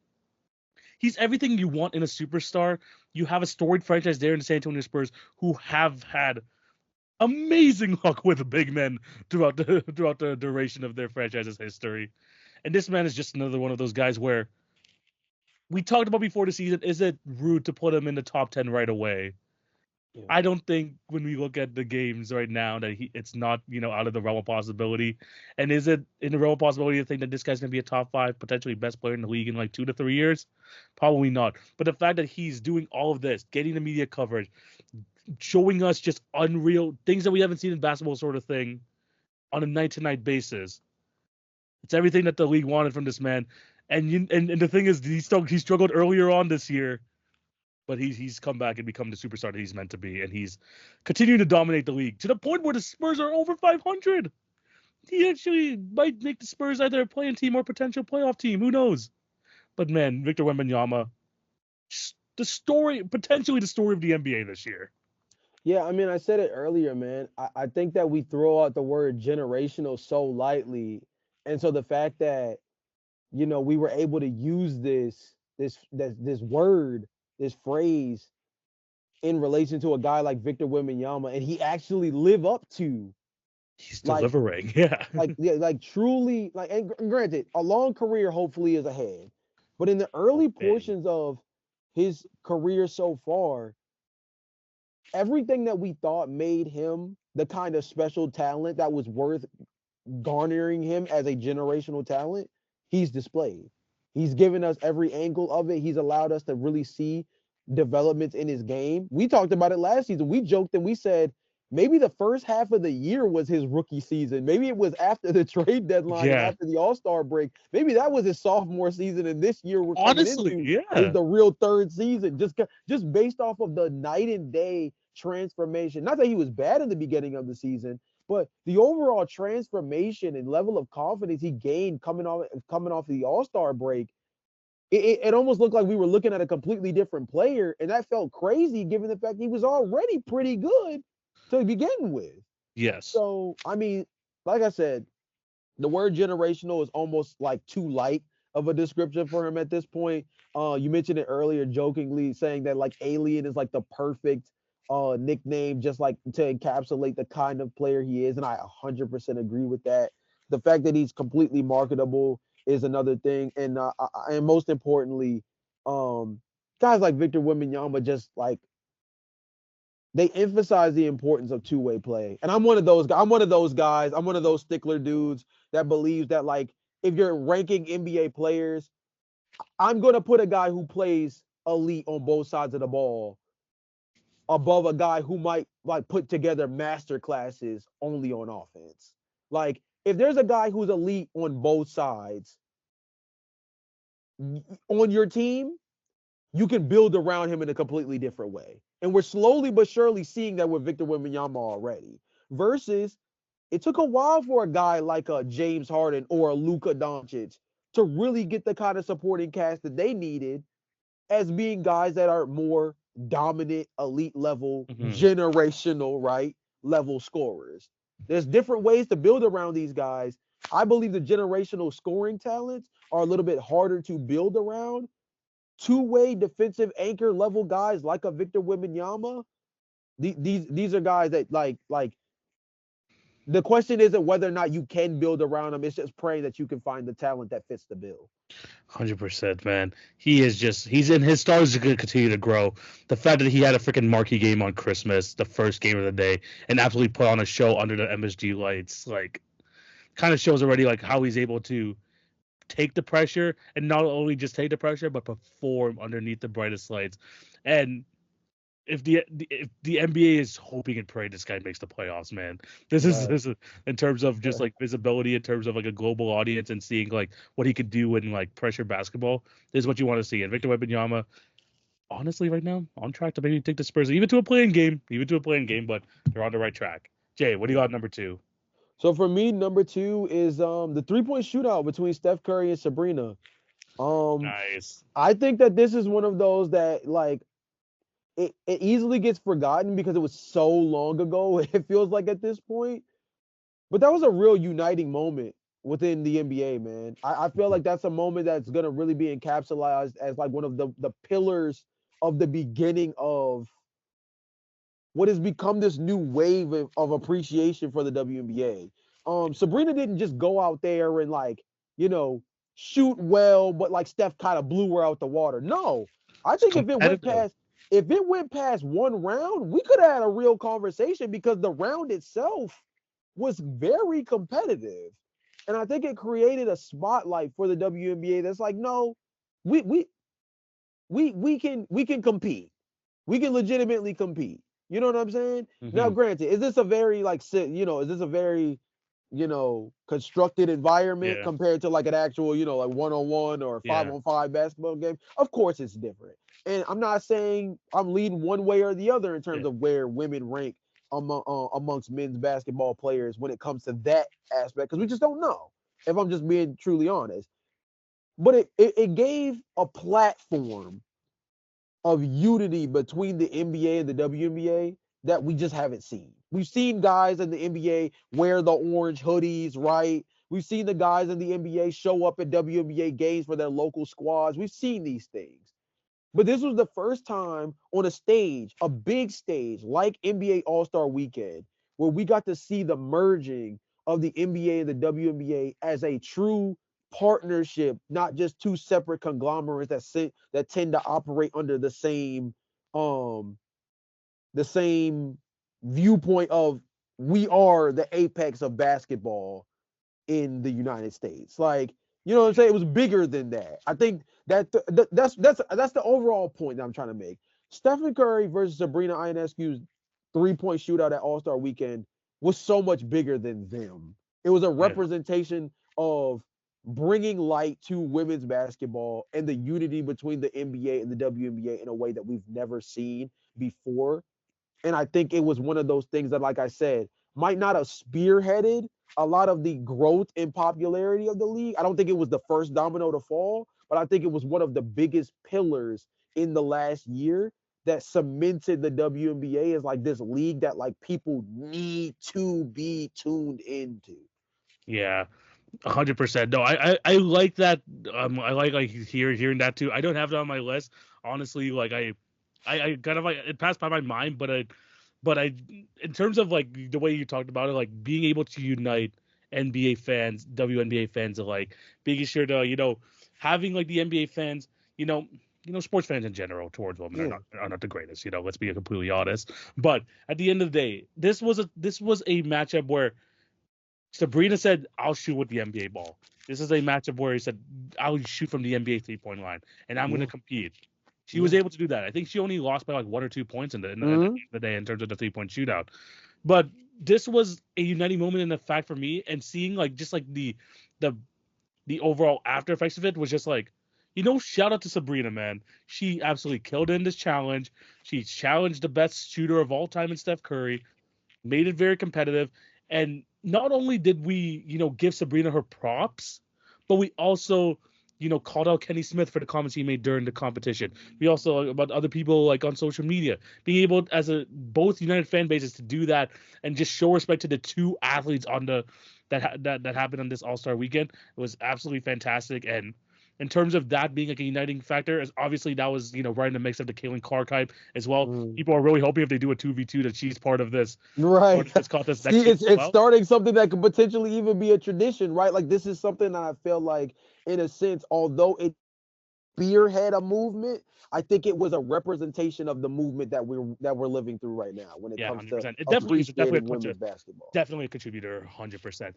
And it became like Sabrina Ionescu became a household name that people wanted to watch.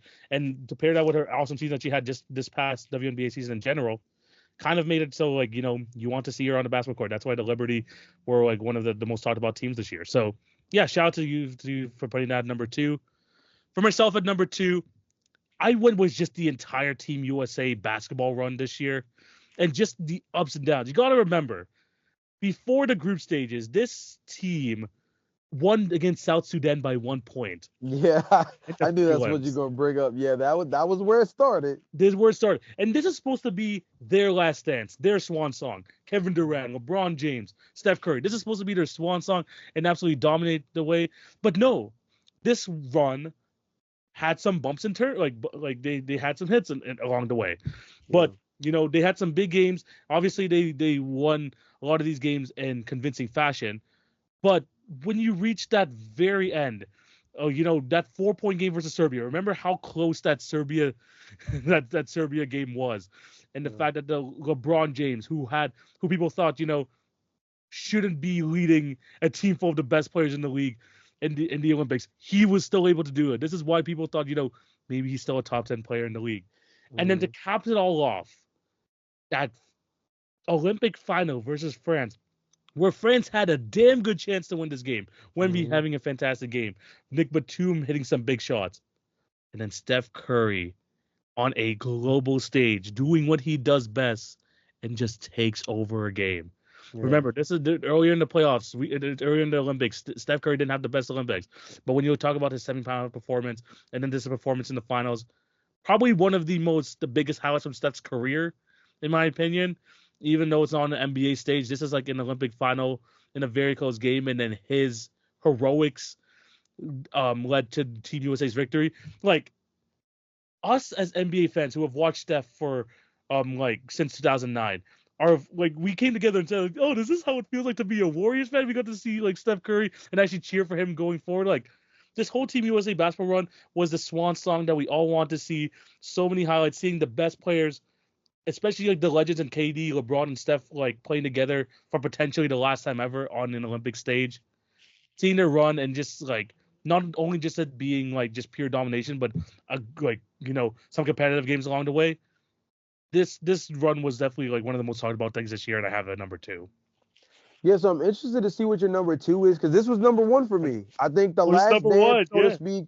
I think the last dance, so to speak, of the LeBron, KD, and Curry in particular was just one that I feel like we just have to truly appreciate like the times that we see. You mentioned it with the Christmas game, for example. Yeah. I think we just and Kevin Durant mentioned it when he was talking about playing across from Nikola Jokic and Russell Westbrook as well, right? Of just like all of these talented guys who give you this opportunity to see real special basketball in a way that like at some point it's never going to be duplicated, right? Like after these guys step off the floor, like there's not going to be another LeBron. There's going to be guys who might be as athletic. There might be guys who maybe could be as cerebral as LeBron James, but might not be There will able to be never as be another dominant. LeBron James. We'll Yeah. never see another significant shooter like Steph Curry. I don't care how many people are taking 12, 13 threes a game. Steph Mhm. Curry is the greatest three-point shooter of all time. Kevin Durant, he's the guy. Kevin Durant and Paul George are the two kind of guys at the wing position that people aspire to nowadays in terms of following their game. They're hyper efficient. They play a smooth brand of basketball on ball. They both can create for themselves. These are the type of guys, especially at Kevin Durant, in my personal opinion, that I think is going to go down as like one of the greatest scorers of all time, right? One of the greatest individual shot generators the NBA has ever seen. So to be able to see them on this kind of stage, go through that kind of adversity and come out on top will likely be not even will likely. LeBron James said he will not be in LA for the Olympics as a player Yeah. come 2028. So this is the last time for certain that we will see all three of these guys in this area on this stage playing this high level of basketball.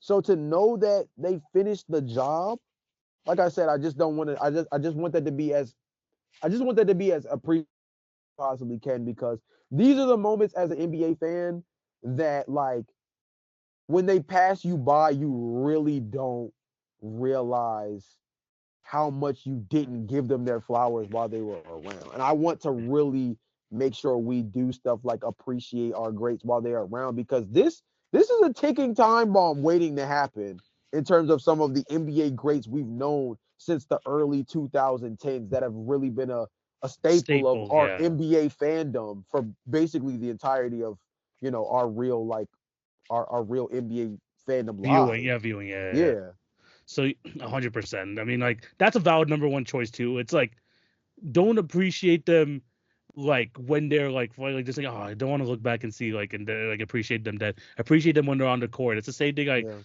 I say even at now with Victor Wembanyama like this is something like we might not see like ever again. Like this is like some like certain things where you gotta like instead of like hating like trying to like nitpick like these like players like this is some of the best athletes in the world and we're seeing some of the best players of all time and KD, LeBron, Steph like teaming together, giving us some of their best basketball. And let's be honest, there's a lot of the stars on the team like the Anthony Edwards, the Bam Adebayo's, these young stars who are supposed to like be the change of guard going forward, and these guys are still the ones dominating in Olympic yeah, basketball play. The fact that they're still able to do this at their current age and still be able to take over these games and win these games like and have like Team USA on their backs is just incredible. And it's something where I was watching this whole Team USA run and just being like, wow, seeing all these three guys play together with such fluidity, the way that they're celebrating together, we might not see this ever again, and we have to truly, truly appreciate that. And the fact that that's actually number one, I actually am very happy you gave that a good mention. But I guess that's a nice way to transition to my number yep. one. Finishing with you. Basically, number one, we gotta go Kalen Clark, just in general. I didn't Right. even realize you didn't bring that up yet. And you said it Yeah, was gonna come later. So okay. Caitlin Clark. It's the start with the college basketball. It honestly that Iowa run with Caitlin Clark felt so long ago that it feels Yeah, like one of true. those things that's like, is this a 2023 thing? No, this was all 2024. Whether it Yeah, was the hype at the beginning of 2024, going into March Madness, although they did lose in the women's March Madness final, like the national championship, she was the biggest talking point in women's basketball for good, for bad, for whatever storylines people want to talk about. It was surrounded around Caitlin Clark. yeah, But she continues to put her head down. She continues to play at such a high level, continue to improve as a basketball player. And by the way, this is not like the NBA where you have to make a turnaround in like a couple months to go into the NBA into the NBA season. Kayla Clark played the freaking March Madness, like the national championship, and then played in the WNBA. What was it, like 3 weeks later, four Yeah, weeks later? pretty Like much. basically did that. Took a Indiana Fever team who hasn't been to the playoffs since 2015 and put a pretty good effort against the. I know they got swept, but they put a pretty, especially in game two, they put a damn good effort against the Connecticut Sun team. But Mhm. her bringing the attention to women's basketball, being one of the reasons why it's getting like one of the reasons why, um, it's getting like the national attention, and actually like producing really good basketball on the court, becoming one of basically, in my opinion, basketball's biggest story this year. She won Time Mm. Athlete of the Year. She won Rookie of the Year. She garnered so much attention for the league, and yes, not all of it was positive, but she brought the fans in. And when we talk about the wave that the WNBA needs to ride, this is what I'm talking about. There are very few times where leagues in general get this like generational player that can completely change face for a certain league, and that could be Caitlin Clark for them. We talk about LeBron James when the NBA was kind of at a low point, like when after Jordan retired, being able to do that. Tiger Woods bringing some life into golf. When you do that, when you talk about like those type of athletes, Caitlin Clark could be that. And I think that her showing her, like being able to like produce like good basketball on the court, being a talking point all season long, and you know, being someone that literally sold out stadiums. I mean, if you look at like each of the WNBA teams, their highest like selling game was against Caitlin Clark. So Mhm. being able to have that much pull and bring so much attention to a league deserves my number one spot. Whether again, just like by bringing the publicity over, again, good or bad, it doesn't matter what you say here. But Caitlin Clark overall was a massive plus to basketball in general and a massive plus to women's basketball. I completely agree, and I can't even blame you for having her as number one because I think kind of like to encapsulate what you said, because I obviously mentioned a lot of this in the Yeah. Caitlin Clark versus Angel Reese section as well, and I think you did a beautiful job of kind of summing up where you stand on her impact on basketball entirely within the year of 2024. But I think the best way I can kind of like encapsulate it is TV in any respective sport. There's not too many athletes that dominate headlines for an entire calendar year. Barely anyone does. There's a reason, like there, it's for a select few. It's for a select few. In a day and age where the news cycle comes and goes with those who people truly view as great, truly view as elite, those who are truly playing at a high elite level on the biggest stages for the most notable franchises. This was a girl that played for the Iowa Hawkeyes. This was a girl who got drafted to the Indiana Fever, a team that has been picking number one overall for like the last 2 to 3 seasons, Honestly, right? And this is the player who dominated not bad like that dominated basketball headlines yes. for a calendar year. You mentioned the time play athlete of the year. There's controversy around her recent interview in relation to that. That was this month. Yes. She is literally, like you said, for good or for bad, found herself being the center of basketball attention in one way or another for basically the entire year of 2024. And it, like you said beforehand, like there's just those you mentioned the LeBron Jameses, the Tiger Woodses, like players within their respective sports where like Aaron Judge is another guy who like fell into this There's like category a for a while. microscope on everything you say. There's like a microscope. Where you yourself are the headline.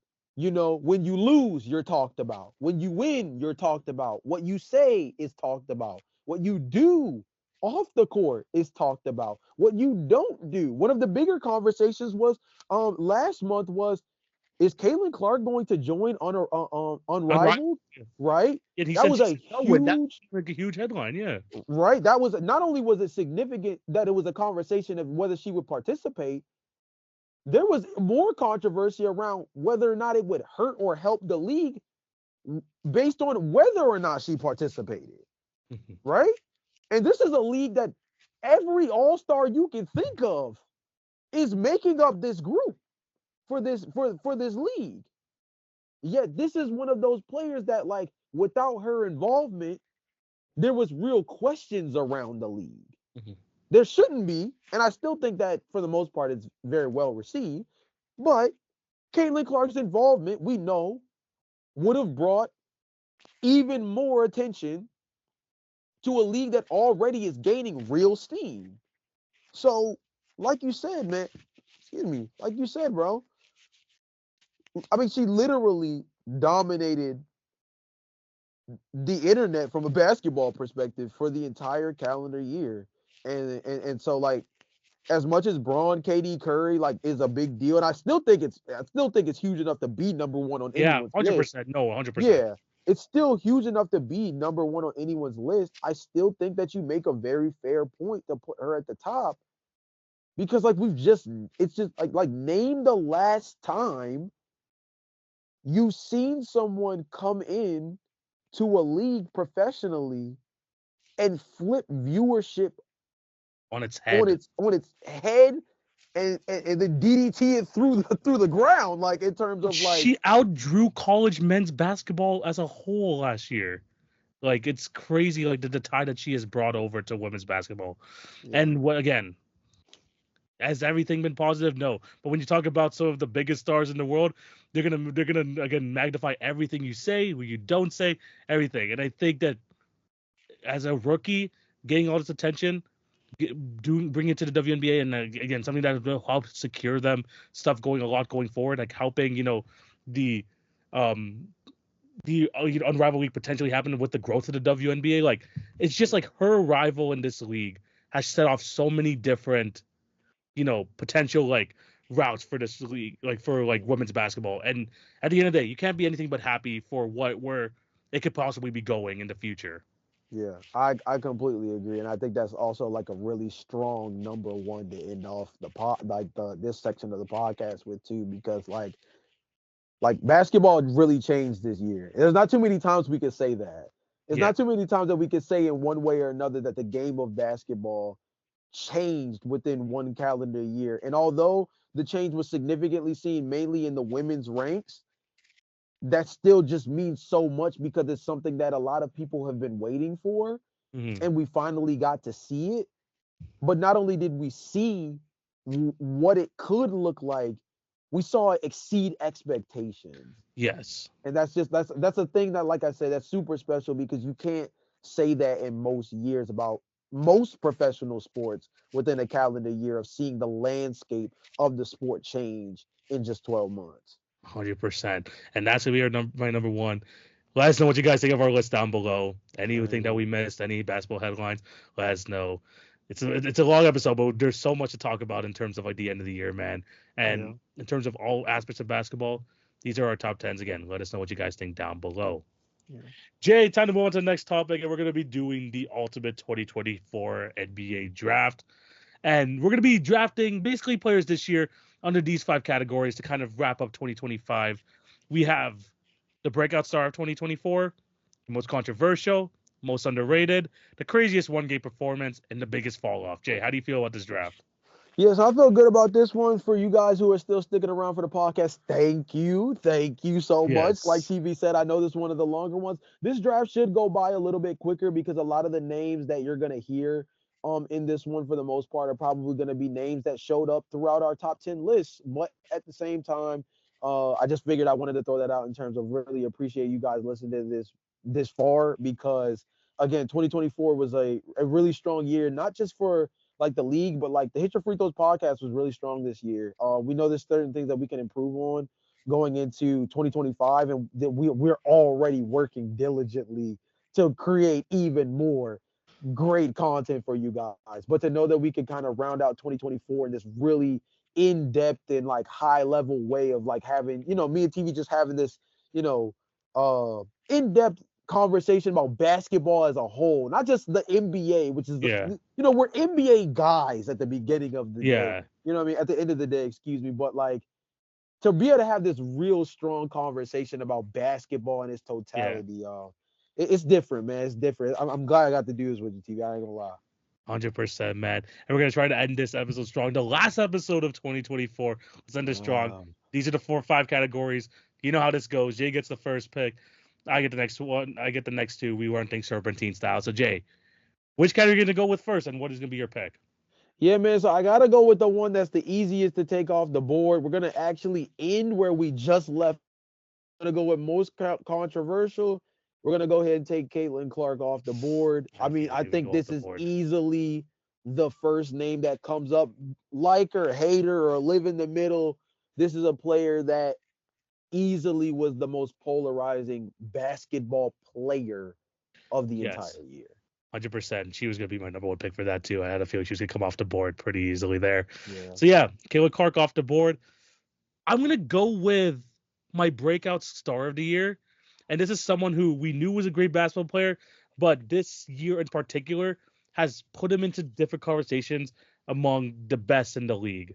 And I'm going to go with Jalen Brunson, being able to move Okay. into that top echelon of players in the league, that playoff run. And honestly, this season so far, like playing as well as he is offensively, leading the New York Knicks to a 22-10 record. His stars continue to grow, man. And if he has another good playoff run in him, this Knicks team could go far. So I'm gonna pick him as my breakout star. And I'm actually gonna go with my craziest one game performance here, and I'm just gonna take Luka Doncic in a 73-point game and just add Fair. it to my team. I mean, not only I'm gonna mention this now. Not only did he like score 73 points, he did this on 68% shooting, 75% from three, 94% at the free throw line. Incredible. So yeah, that's gonna be my next pick. So for my next two, I'm gonna start with most underrated. I gotta go with Paulo Banchero, dude. He was on my short list. I Yeah. mean, dude, I was one of the biggest Orlando Magic fans of the past season, and it had a lot to do with the fact that I felt like a guy in Paulo Banchero who was just like easily one of the best wings in the league last year, made his first All-Star team as well. Easily just one of the most under discussed number one overall picks that's like actually not just good, but like top 10 at his position level good. Yeah. And it felt like even with the series in a losing effort, of course, against the Cleveland Cavaliers, it felt like we didn't hear about Paulo Banchero in the way that we should have, given how special he had been through his first two seasons in the league. And last year, I felt like was the most underappreciated because even though he made the All Star team, it just felt like we were always kind of like, maybe it's because he plays for the Orlando Magic, and obviously that's probably a bigger reason that Yeah. contributes. But like, it just felt like when we were talking about young stars a lot last year, it took niche podcasts and very, very like analytical driven like commentators to push the Paulo Banchero bandwagon. Yeah. This wasn't a guy who came up on First Take or Get Up often, right? This wasn't a guy who was featured in pieces talking about like the next rising crop of the league Yeah. as much. And he's definitely a representation of the Yeah. next guard of guys that like is going to like carry this torch um for the NBA. And I think this past year, man, he really came onto the scene strong. No, 100%. And I think he was starting to get there. Like before he got injured, he was having such an incredible season that he was kind of almost forcing his way into those conversations. It's unfortunate he had the oblique injury. Hopefully he's gonna come back soon. But Yeah, like he's like he was getting there. But yeah, I think he'll still stay underrated. I think that's a great choice there. What's gonna be your yeah. next pick after? And then my other one is Breakout Star. We brought him up twice on this podcast, so it only feels right that he has to make this area. Anthony Edwards as a personality, just 2024 in a real way. Um, Even going down to the Starting Five documentary on Hmm. Netflix. Um, this guy's just in a different class of his own when it comes to his personality permeating both on and off the floor. And we got to see it all. I feel like last year, we saw him in. I think it originally started with the Netflix movie he was in with Adam Yes. Sandler and those guys Yeah. prior. I think this was the year before, I think that's when we first kind of saw the inklings of like, wait a minute, is this guy like a star in the like a real star in the making? Not just like an on the floor superstar, but like a real like I don't want to say icon necessarily, but like a guy who you can identify but with both on and off the floor. I felt like that movie was the beginning of it. I feel like 2024 in its totality was the arrival, Rival of Anthony the Edwards. breakout, like we said, of Anthony Edwards as like this guy that you can really see being The face the of the face of league, the sort of league thing. at Yeah, one point. basically. Yeah. Yeah, 100%. I definitely like that choice. He was definitely up there for me for breakout star. For my next two picks, I'm gonna go with most underrated as well. You took Paolo Banchero, who's gonna be probably my number one guy, but I'm gonna go with my next guy here, Jaren Jackson Jr. Talked about enough. One of the top Yeah. defenders this year, and probably the Memphis injuries have helped, but he has definitely improved his offensive game, and no one is talking about it. Like Right. he was forced to that position last year, but he has carried over that production this year. For me, an automatic All Star and potentially an All NBA player going forward. Jerry Jackson Jr. not talked about at all this year, but he deserves some love here, and I'm gonna have him as my most underrated. And then for most controversial, you went with Caitlin Clark. I'm gonna take things to the NBA side. Joel Embiid is gonna be my most controversial over here. Whether it was the Yeah. sitting down stuff, whether it was the sitting back to backs, the fact that he's always injured and all that. This man was probably in the headlines for all the wrong reasons for the most part of 2024. Still an incredible player, but this man like was just like in all so many of the bad headlines. And I think he kind of fits the most controversial banner. So I'm gonna put him over here. I'm gonna put him under that category. Man, yeah, Joel Embiid. Oh man, that's tough, dog. I ain't gonna lie. Yeah, Um, so for me, craziest one game performance. We're gonna go with a game that you mentioned beforehand with Victor Wembanyama on Christmas. yeah, I mean, what the heck are we watching TV? I mean, this. I mean, and a losing effort, by the way. Like yeah, just. I mean, Jesus Christ. yeah. And then for my biggest fall off, I'm going with Klay Thompson. Damn. Well-renowned Golden State Warriors legend, still will be, but was relegated to a bench role behind a rookie in Brandon Podziemski, who now is already going to be usurped by Dennis Schroeder, who the Golden State Warriors traded for from the Brooklyn Nets. And now he's wearing number 31 in a Dallas Mavericks jersey. Damn. TV, Klay Thompson was the walking embodiment of basically dying as the hero, like the controversy behind Yeah. like the concept of like Oh, this is being the hero so long that you see yourself becoming the villain. yeah, you like Yeah. slowly descend into becoming the villain. Klay Thompson is that guy, dude. I mean, 2 years of missing basketball due to the ACL injury, a key cog in what was a different brand of basketball that revolutionized the game from 2015 on, and a guy who kind of represented um the Golden State Warriors franchise in terms of like his demeanor, his play style, and yeah, he stuck around so long as the hero they eventually fell on the sword as the villain, dude, and now he's he's in Dallas, which I Yeah. mean he's playing relatively well and everything. I'm not hating, but I Yeah, I mean know what you mean. I know exactly he's what just you one of he's just one of those guys that you just never expected to see like throw another jersey on, dude. 100%, man. And who do you have as your final pick? Um, I believe that's everybody. Oh, that's Yeah, everyone for you? yeah, because I did craziest one game performance was Victor. So Okay, yeah, that's got you. everybody. All right. Okay, then I think yeah, he's the biggest fall off, most controversial breakout star, Yeah, yeah, most that's underrated. everybody. Yeah, you got everyone. Okay, cool. For my final pick, gonna go with it as a biggest fall off. I'm gonna go with the guy with the biggest fall off who probably had a pretty good high at the start of the year, ending off the year horribly. I'm gonna go Bam Adebayo. I don't know what has happened to his offensive game, but he just looks so lost. And this is a guy who's in the sixth or seventh season, and to see him not really figure things out. His first season as the Miami Heat captain, and this is the type of like performances he's bringing. I mean, like Tyler Hero's obviously outperforming him, Jimmy Butler. he just doesn't look like the same player. And I know people have been wanting him to take, that near Anthony Davis jump. I think we could confirm that he's not going to be able to reach that. But to see him like be nowhere close to his best self, especially seeing him like play decently well at the Olympics, and he feels like the only one that has kind of not benefited from the Olympics out of anyone who has been there. Yeah. So it's really unfortunate. But in terms of like, especially like in season, like he was having like an all-star level season last year. He made the all-star team.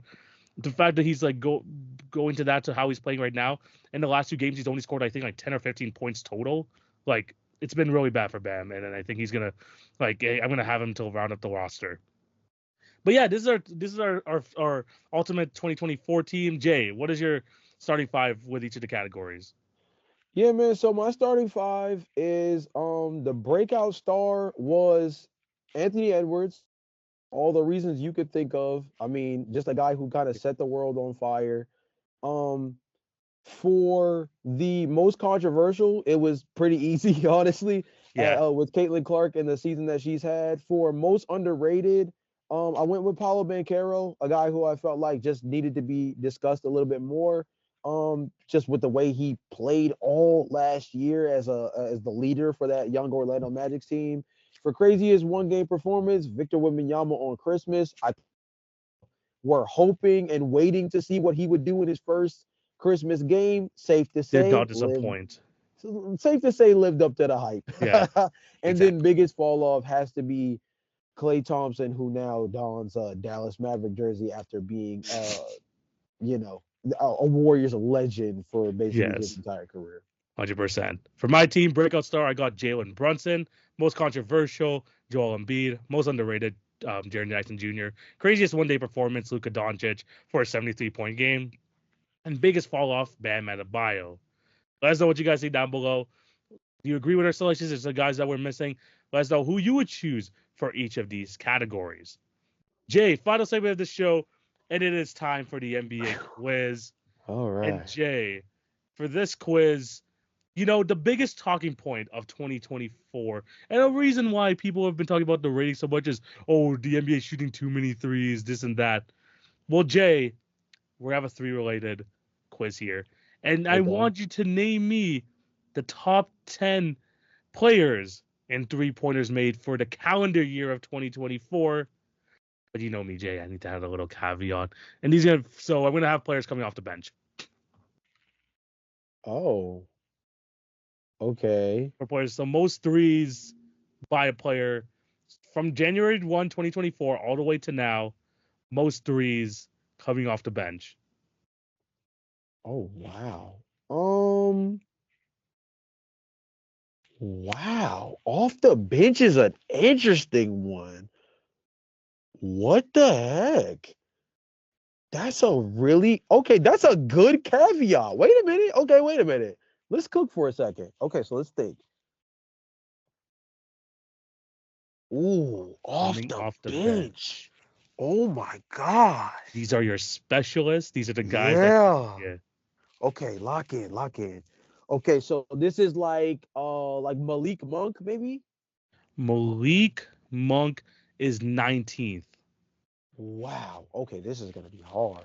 The Um, baseline is 109. oh my goodness. What about like Bogdan? I think Bogdan was injured too much this year to be on this list. He was injured a lot of Okay. some key role players for some good teams for sure. Your former boy Norman Powell, maybe? Number 16th on the list. Oh my God! Wow, this is gonna be hard. I mean, the number one guy is like winning by like 40, and I think this guy is probably going to be up for an award this year, specifically for coming off the bench. Oh dang, I was about to say Buddy Hield, but Buddy Hield, number 4 with 122. oh wow, okay. Okay, stay in that lane then. What about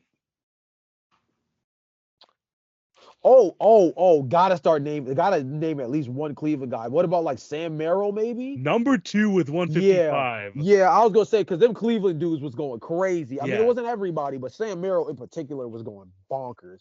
Okay, so stay in that bag. Stay in that bag. Okay, so like 3 point shoot. Okay, so like Isaiah Joe.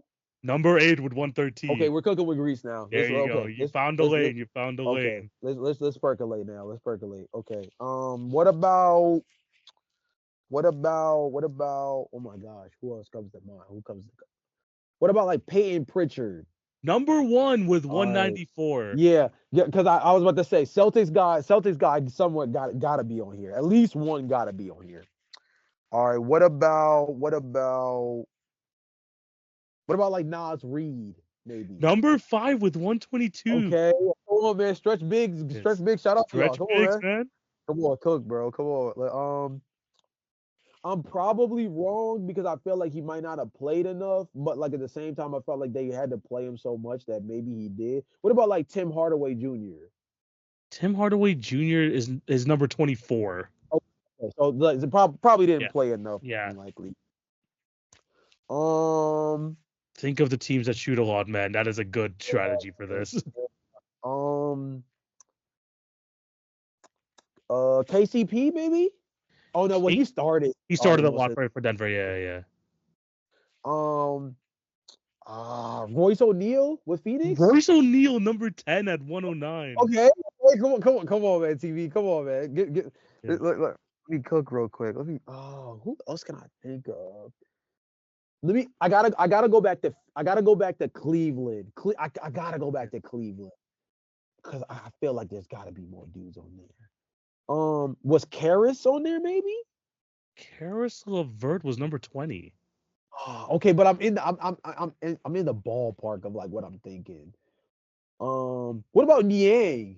Number 3 on the list, Hey, 124. come on, man. Come on. Georges Niang. Man. Come on. All You're right. missing number 6, 7, and 9. Off the bench, though, bro. That's like what's really getting me. Because I got to lock in on who be coming off the bench. What about, I don't know if he qualifies because he may or may not have started too many games because Lord knows this team is always injured. But like, what about like Trey Murphy? Trey Murphy's on this list. I think All he was right. also injured himself a lot of the years. So Yeah. Okay, Yeah. that makes sense. One guy that you wouldn't expect, but like every time he's in, he just like shoots threes, and he's not like on one of the top teams, but he is like one of the best 3-point shooters this year. He's not on one of the top teams. On a very surprising team though, who's been like surprisingly doing well. Okay, I might have to come back to bro Yeah, because come I back. Maybe think come back to that dude. There's one. I can't believe you haven't said this guy because this guy like his job is to shoot threes, and like you talk about like some of the teams that shoot a lot of threes, I would stick in that category. I feel like there's like an Indiana Pacer or somebody on this list, but like I just don't know who I'm thinking of though. Let me go to Orlando. What about like Cole Anthony? Cole Anthony did not make the top 25. Oh, okay. You might be miss. Um, I mean, you're talking about some teams who like shoot a lot of threes, and you want to stay in that ballpark. There's another guy here that you might want to like revisit another team. oh man. Think of teams that shoot a bunch of threes. Yeah. Oh, okay, but I already Kevin Herter, maybe? Not Kevin Herter, but Ah, honestly, same sort of idea as like the Sam Merrills, the Kevin Herters, the same sort of idea. Like this is their team's like version. He won't dribble. He won't do anything else but shoot threes. is Doug McDermott still breathing? No, not him. All right. It's someone you're missing someone on the team that shoots the most threes. On the Celtics? Is it like Sam Hauser? Sam Hauser at number 6 at 121. Okay. All right. Okay. All right. Let's okay, lock in. What about Corey Kispert maybe? Okay, I was planning to expand this list to like top 14 because it's like all the guys that shot over 100. He's at number Okay. 14. Dang it. Okay. All right. That's good to know though. But like, oh my gosh, that's gonna blow me There's when I 2 more guys left. Maybe both are considered 3-and-D guys. One guy for sure is considered a 3-and-D guy. Was a big part of this team's long playoff run last year. 3-and-D guy. Okay, that's where it gets tricky. What about 3-and-D? Holy mackerel, that's gonna be He tough. still plays a big role for this team to this day. One of their key role players. Nikhil? Nikhil Alexander Walker at number Oh, 9 let's with go. Let's 113. go. Come on, man. Oh my Now it's number gosh. 7. Shout out This is to the Nikhil, by hardest. the way. That boy needs to get paid this upcoming He deserves summer. it. He deserves it. Yeah, Man, somebody's gonna give him some money. I'm so glad that like after man. By the way, TV at some point we have to do a segment on how like similar to like when Lakers players yeah, like when people leave the Lakers, they seem to get better. When people leave New Orleans, something that's tends to funny. happen. I don't know. That's I funny. don't That's know. funny. The So kill's yeah, just a representation of yeah, that. But yeah. whatever. Okay, so I'm missing one, right? Yeah, and so number 7. This guy again, Oh, a surprising number team this year. A bit. This team is a bit known for their defense. They also have like one of the best three-point shooters in the league on their team, but this guy is like their sniper coming off the bench. they're known for their defense. Well, this year in Interesting. particular. This year in particular, okay. Oh man, that makes me want to come back to Orlando. Not quite. I think same division, maybe? Same division? It's not a Miami guy. Can't be. Not a Can't Miami be. guy. Yeah, I was gonna say can't be. Um. Oh God. Oh, no. What were you thinking? I was thinking like Bobby Portis for some Not reason. Bobby Portis. Yeah, I didn't think so, but he has gotten a little trigger happy though. But Yeah. yeah, I figured. This Oh my guy, gosh, who else another is in one, that division a team who was very close to going to the NBA Cup final, actually. this year? Yeah. Huh. Okay, so that takes like Indiana out. Um, Not talking about this team might have this year's most improved player. You've been raving about this dude, like, I think like a couple weeks ago or even last, like you've been raving about one of this guy's teammates. are we in? Okay, so are we talking about? I feel like we're talking about Atlanta because I've been really heavy on Jalen Johnson. So that sounds like just if you're referencing the pods, that sounds right. But who could we be talking about? Because I already said Bogdan. So who am I Oh, did this guy have to missing? step in for Bogdan a lot because Bogdan's been injured a lot this year, so this guy had to step in, and he's like been like a 45% 3-point shooter on 4 attempts per game. Damn. Um. Oh my gosh. He's Who? a bit of a deep cut. This guy used to play for the Rockets as well as the Wizards before. And now he's like, he absolutely killed us at the Raptors the other day. I will say that. You know what's really funny? When you first said he played for like when you threw in Washington, I thought of like Garrison Matthews. It is him. 114 threes in Oh 2024. my gosh, bro. Let me tell you Garrison. something. Let me tell you Garrison. something. Let me tell you something. Wow. Now, I'm not even shocked that he's on the list because he was Yeah. torching. I'll admit he was He torching. I tortured. think he shot. Didn't he shoot like 43% or something like that? Yeah, 43% this season, but in the Yeah, calendar I year of was gonna say. 2024, it was like 45%. Yeah. Yeah, I was gonna say. Because I remember him being a high level. I didn't realize it was on such insane volume. Yeah.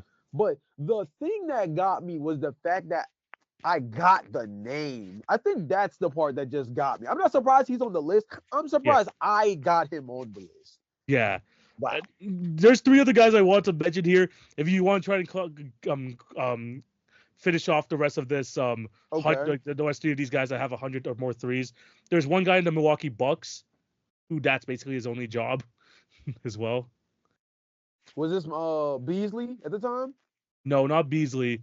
This guy is like turning into a little bit of 3D guy. This guy was just known as a 3-point shooter, but he's showing some defensive chops this year. But this guy's like clearly their best shooter.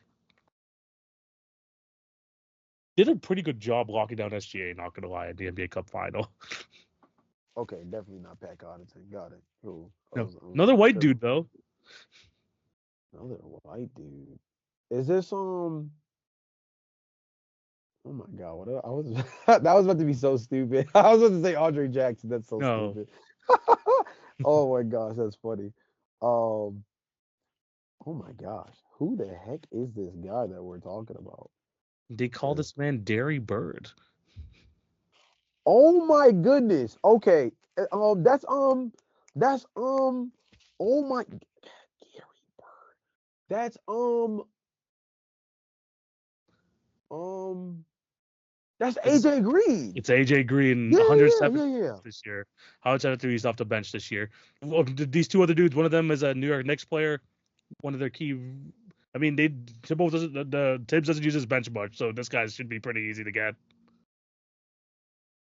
In the whole year of 2024, we Yeah, can't include Dante DiVincenzo then, right? I'm no, it's assuming. not Dante. No, He's on the bench right now. yeah, Miles? yeah, Deuce McBride at number Yeah. 13, and then the Okay. last guy over 100 threes with the Knicks, and I think currently with the Pistons, maybe or in Miami. He's with Miami now. I think he played for Detroit, New York, and Miami all this year. Alec Burks? Alec Burks at 104. Yeah, he's also on this list. But yeah, that's Wow. the all players. If we include those three guys, all players to come off the bench this year in 2024 and shoot over 100 threes. What Yeah, the heck, dude? That was a good caveat. I'm not gonna lie. Making it bench players, because I'm not gonna lie. I think I could the regular top 10 list. yeah, Like I'm not gonna say in my sleep, but I feel like you could fire off the hip and probably get like yeah, 6 or 7 of them, like kind of like yeah. Right away. Yeah, a bench. Whoa, deep exactly. cuts for real. Yeah, Harrison Matthews, good. name of the pod. 100%. Again, I mean, solid year for him, and especially he's stepping up in Bogdan's role. So shout out to Garrison Yeah. Matthews. But yeah, Jay, final episode of 2024. I want to thank all Oh of you guys man. for tapping into the Future Free Throws podcast. We have a lot coming to you in 2025. Potentially a different space where you're gonna be seeing the podcast as well. Lots of stuff like planned out for you guys. And I just want to appreciate again all you guys for doing it, but also Jay. Every single week we're on episode 92 now on the podcast. We're Yeah. reaching episode 100 in 2025, which is absolutely crazy. But yeah, Yeah. just coming on here every pod, either once a week, twice a week.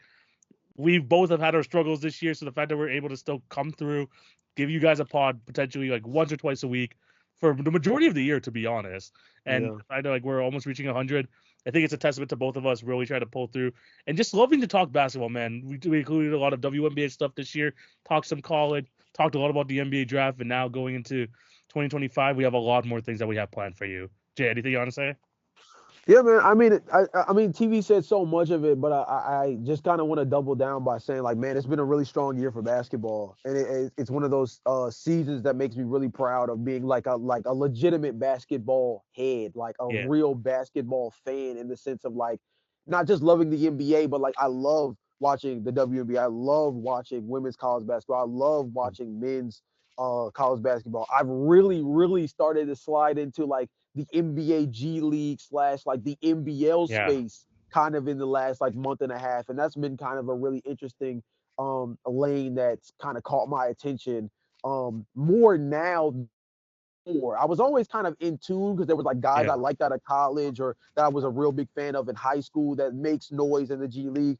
But this last month or two, I've really kind of started like, paying a lot more attention to those type of things. And so in a year that I feel like personally was very strong for the game mhm, of basketball, I think this podcast benefited so much. And although I know that the viewership might not look like what we want it to look like, I know that the consistency in certain things might not have been what we wanted it to be. I think the biggest thing is like TV said, we showed up every single week that we could um to put out quality content. And now it's gonna be us taking 2025 to not only continue on that path of making quality content, but really taking the next level in terms of expanding like our coverage of the game and furthering the overall like enjoyment of the game, hopefully from people listening to us.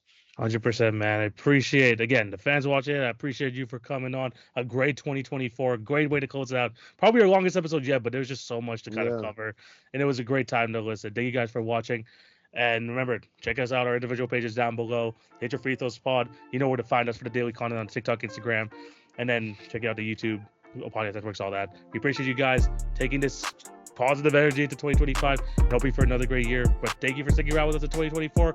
Hope you have a fantastic day. We're signing out for the year. Take it easy, guys. Peace.